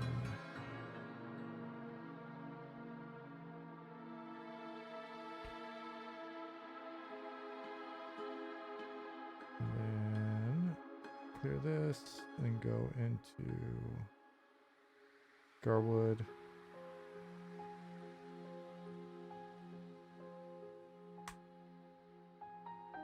Now Scarwood's got more props since the last playtest. We'll probably be hitting even more, but not for this playtest. Got POIs that still need work, so Deep Elf camp area needs work. This giant camp needs work. Poachers are good. Probably some more props and just sort of build out for the giants here. The Deep Elf camp back there. We'll also need some love. And then I think most places that have props, you know, kind of the built out areas, have NPCs now.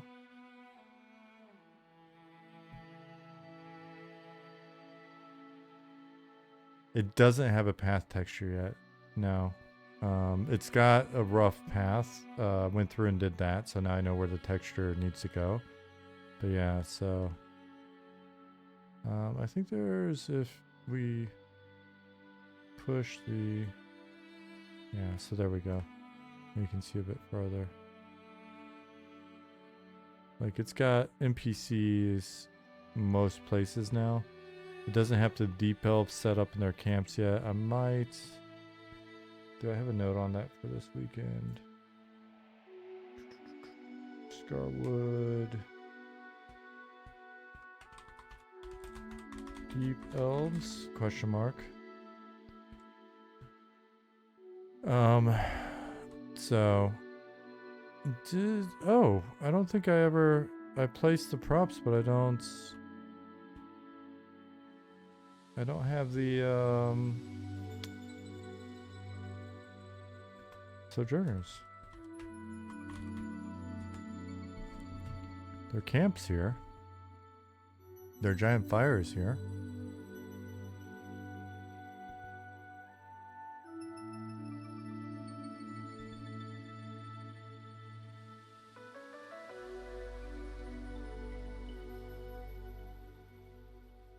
That's right. Those things are combined, so I can do it.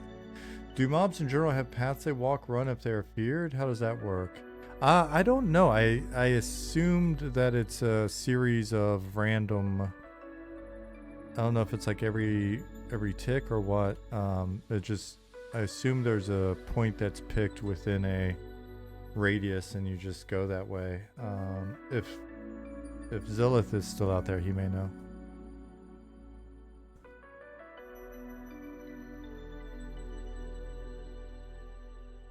So I'll disable spawners really quick, and then go down. Well, you know what? I'll just hop in here really fast for you, so you can. Those of you that aren't familiar with it, those of you that aren't familiar with this zone, this is the zone that we did on stream together. We started with like a empty whiteboard and designed the zone together, and since then I've been using basically I referenced that here. I'll show you. Got it up on one of my mini tabs.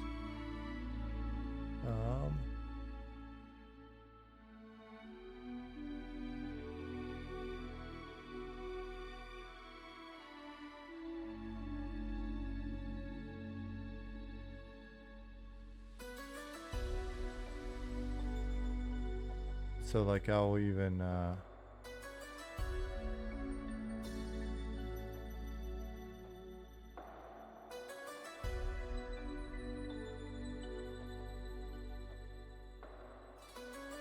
I come over here, and while I'm working I'll reference the stuff that we've done. So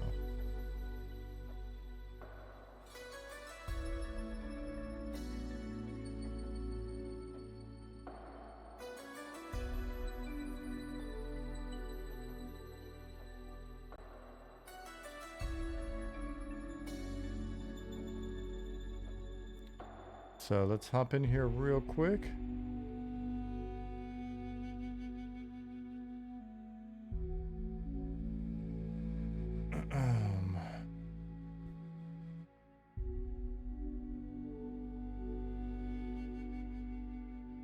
And then we'll hop into Scarwood, and that will let you see some of what's going on there.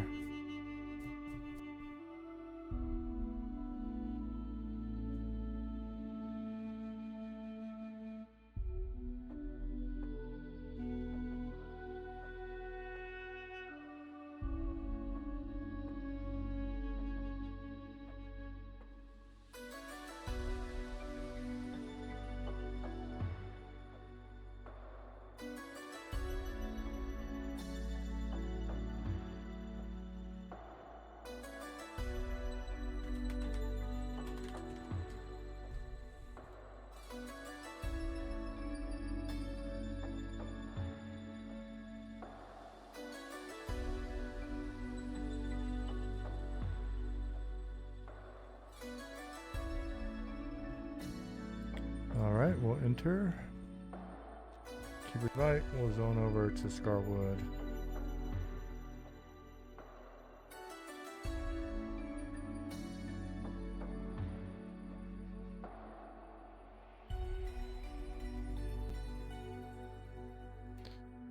I think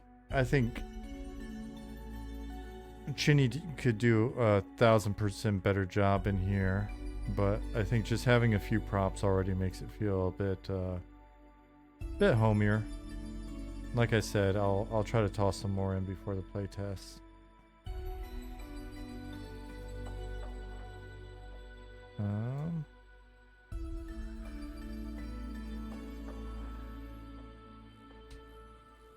Zone Scarwood.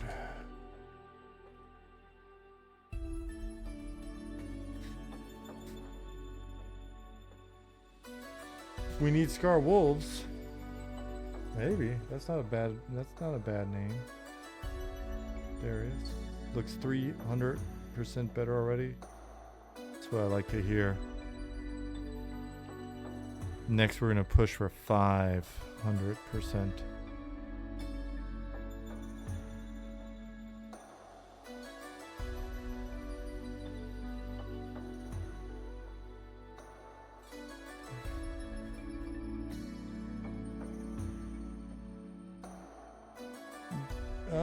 On-screen chat broken? It may be. It does that every once in a while. No. People just being quiet. Alright. So we need to fix that dog leg so it matches here. But this is your zone. You guys designed it. Been working on it. Ignore the T posing when you see animals and giants and stuff in the distance. Well, he's actually not that big, cause I'm a gnome. Gnomes are pretty small. So he could probably be bigger.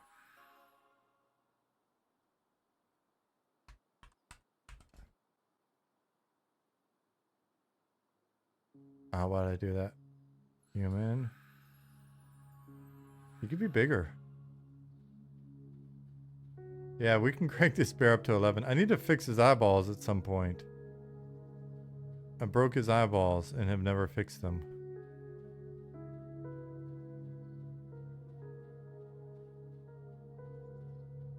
Let me resound myself.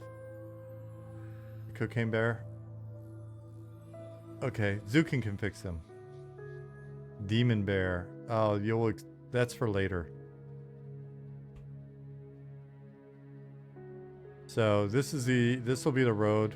Now that we've got it kind of figured out, I went in and I resculpted the terrain a little bit to help kind of like create a little bit of a valley, and then worked with the trees and stuff to make it feel a little bit more like a road. Can you pick those giants' pockets? You should be able to.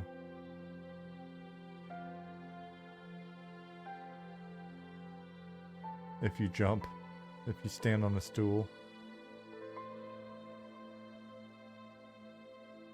Excuse me while I whip out my giant picking stool.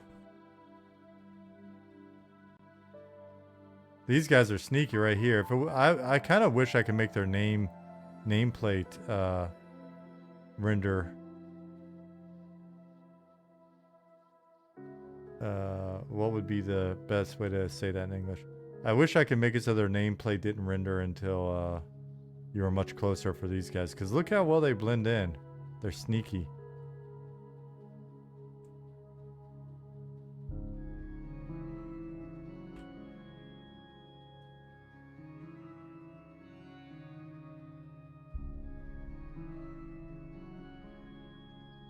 But yeah, so this will wind up being the old road here. Probably get some more of the elven rune pillars in. Get another spider jump scare a la Snake. Oh man, the spider jump scare in Vaz is so good.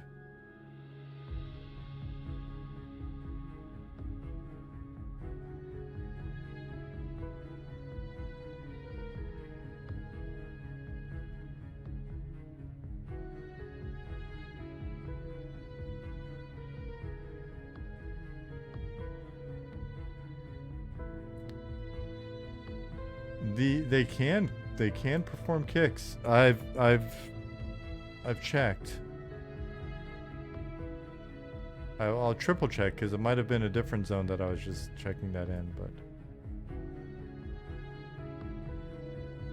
most snakes do.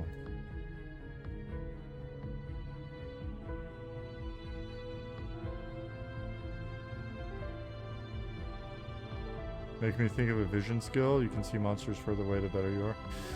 You know, if we wind up getting some nameplate adjustment based on light levels and stuff, that might actually be an area where we could play around with some stuff. Invisible bears from Elden Ring.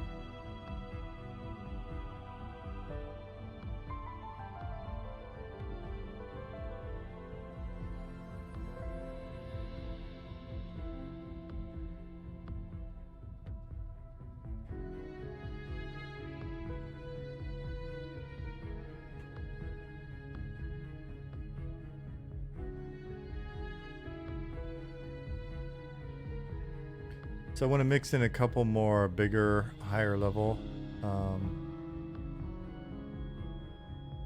NPCs in the mix on some of these spawn tables. And then we'll start hitting discrete like points of interest and smaller camps and things like that throughout the zone, because there's plenty of room for it. So we can sneak in all sorts of stuff in here. Some of it will not be on the original design list. That way it'll be a surprise for you as well. Again, ignore the T-posing rendering in the distance. There's a big question about whether or not these guys would have enough room. So all the trees here are pretty big, and given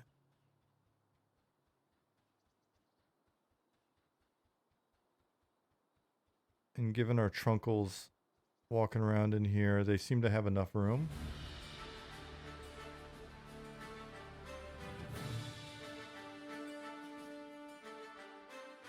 So that means that we can put in some smaller trees as well now. Do you mix in lower level monsters in higher zones as well? Yeah. Yep. There's a nice range here. And we're aware of the sliding and stuff. I think Erkenstaff even commented that that should actually be something we can fix without needing animators' help.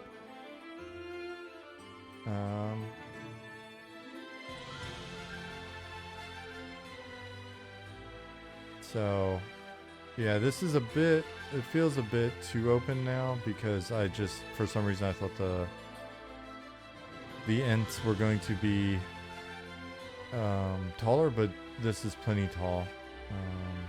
You know, they could probably be a little bit bigger sometimes, but for the most part, they're good. And so what I'll do is I'll just come in with smaller trees now and fill this in a bit so it's not so wide open. There are no bushes in here as well. I've got questions about the bushes that we have in Evershade, and whether or not we're getting other bushes as well. Because I don't know if the bush that we have is like best adapted. Maybe it just needs like a slightly different color or something for every environment. But then we can also get in some bushes as well, help break up a little bit of line of sight. But I did come through here since the last playtest and really try to sculpt it a bit more so that there's more dips and hills and things to help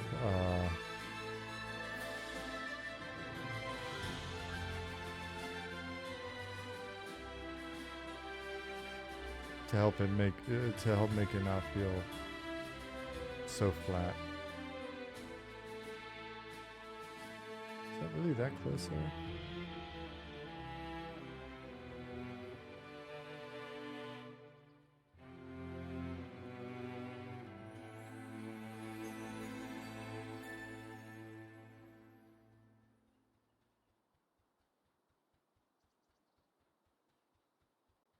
Oh, I know what happened. I got turned around. This zone is big.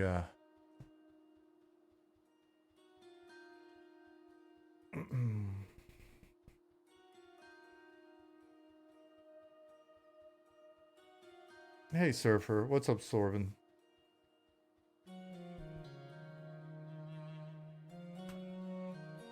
And there's definitely enough room to come in here and change up the NPC mix a bit. And get some additional, probably in this case, some additional higher level NPCs in just kind of like the wildlife based pop, not counting the camps and stuff.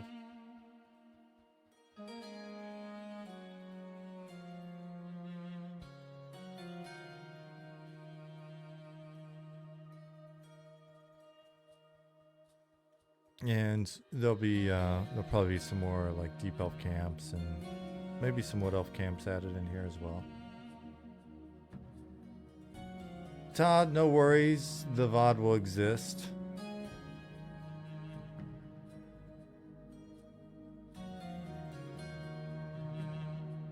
And so this is the deep elf area that we'll build out a camp and then sculpt the terrain and also prop it out and stuff so that we're good to go.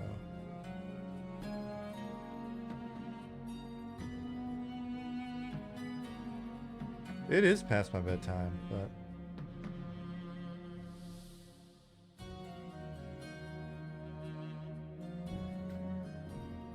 See you, Asvan.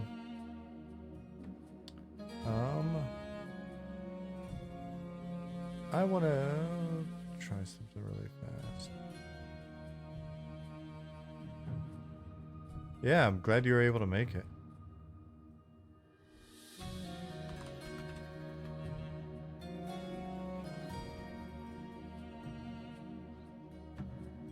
Do you have Deep Elf buildings worked out yet? Are they Gothic style? We've got some different references that the team has gathered so far, but it's not firmed up yet. It's basically, it is our next zone to kick off, is the Deep Elf City.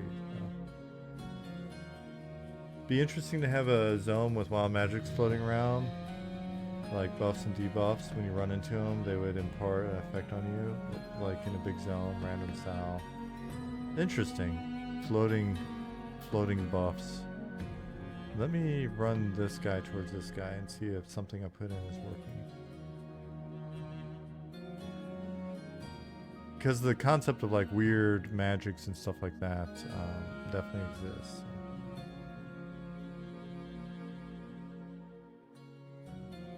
Yeah, once we get to the full variety of biomes in, I think it's, you know, it'll be a little bit of something for everybody.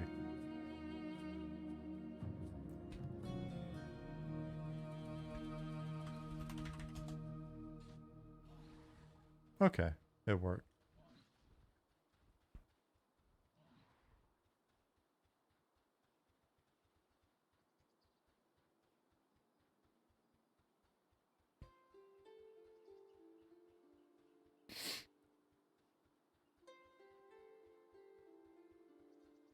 $10 on the green one? Oh, I wouldn't do that.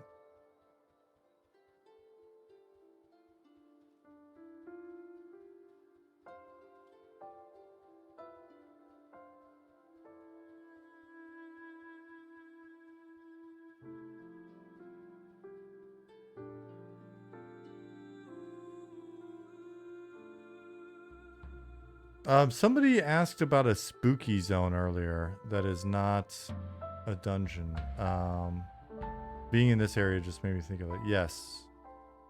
You'll probably run into a spooky zone sooner rather than later.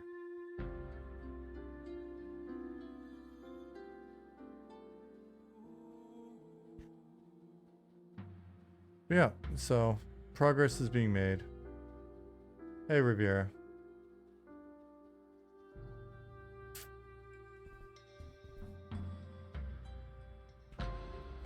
Cool. Well, on that note, I'm going to wrap up for tonight. I went for 4 hours, so a little bit longer than expected, but glad I did. Wrap up for tonight. I'll be back on either Monday or Wednesday. I'll see what the schedule looks like next week. And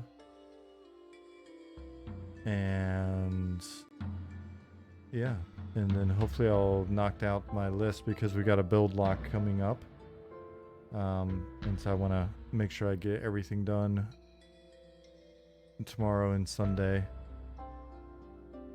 so that it is ready for the playtest build. And then hopefully by the time we see each other again next week, the build is pretty much locked and we're just making sure that it's good to go for the upcoming playtest. So I'll say good night to everybody. I want everybody to have a great weekend. I will see you next week. Be safe out there if the weather's good. I'm trying to get outside. Good night, Brex. Javestein. Good night. Riviere, you're very welcome.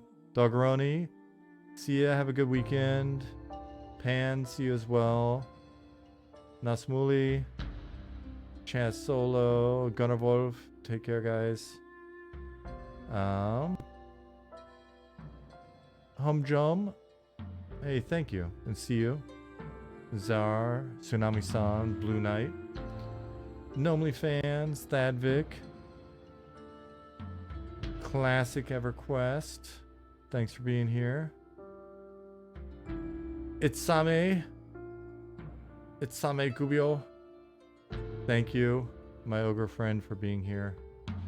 Samurai-san. See ya, Burrito. Todd. Meeks. C-Jack. XV. Redress. Jade Grimblade. Good night, Zukin. Fabrizio. Kumadar. Ralos, you have a great weekend as well. See you, Cod. Perez. Take care. Next stream is either going to be Monday or Wednesday. Surfer. Good night. Asdrake, good night to you as well. I think we're all caught up. So Monday or Wednesday. We'll see. Consistency is not my thing when it comes to streaming.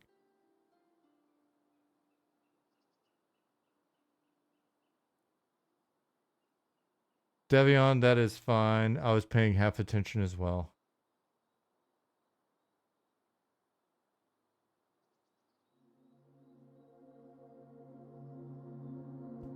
Blue Queen of Dragons, we'll see ya. All right, I think that's it. I'm gonna push the button now. Everybody take care.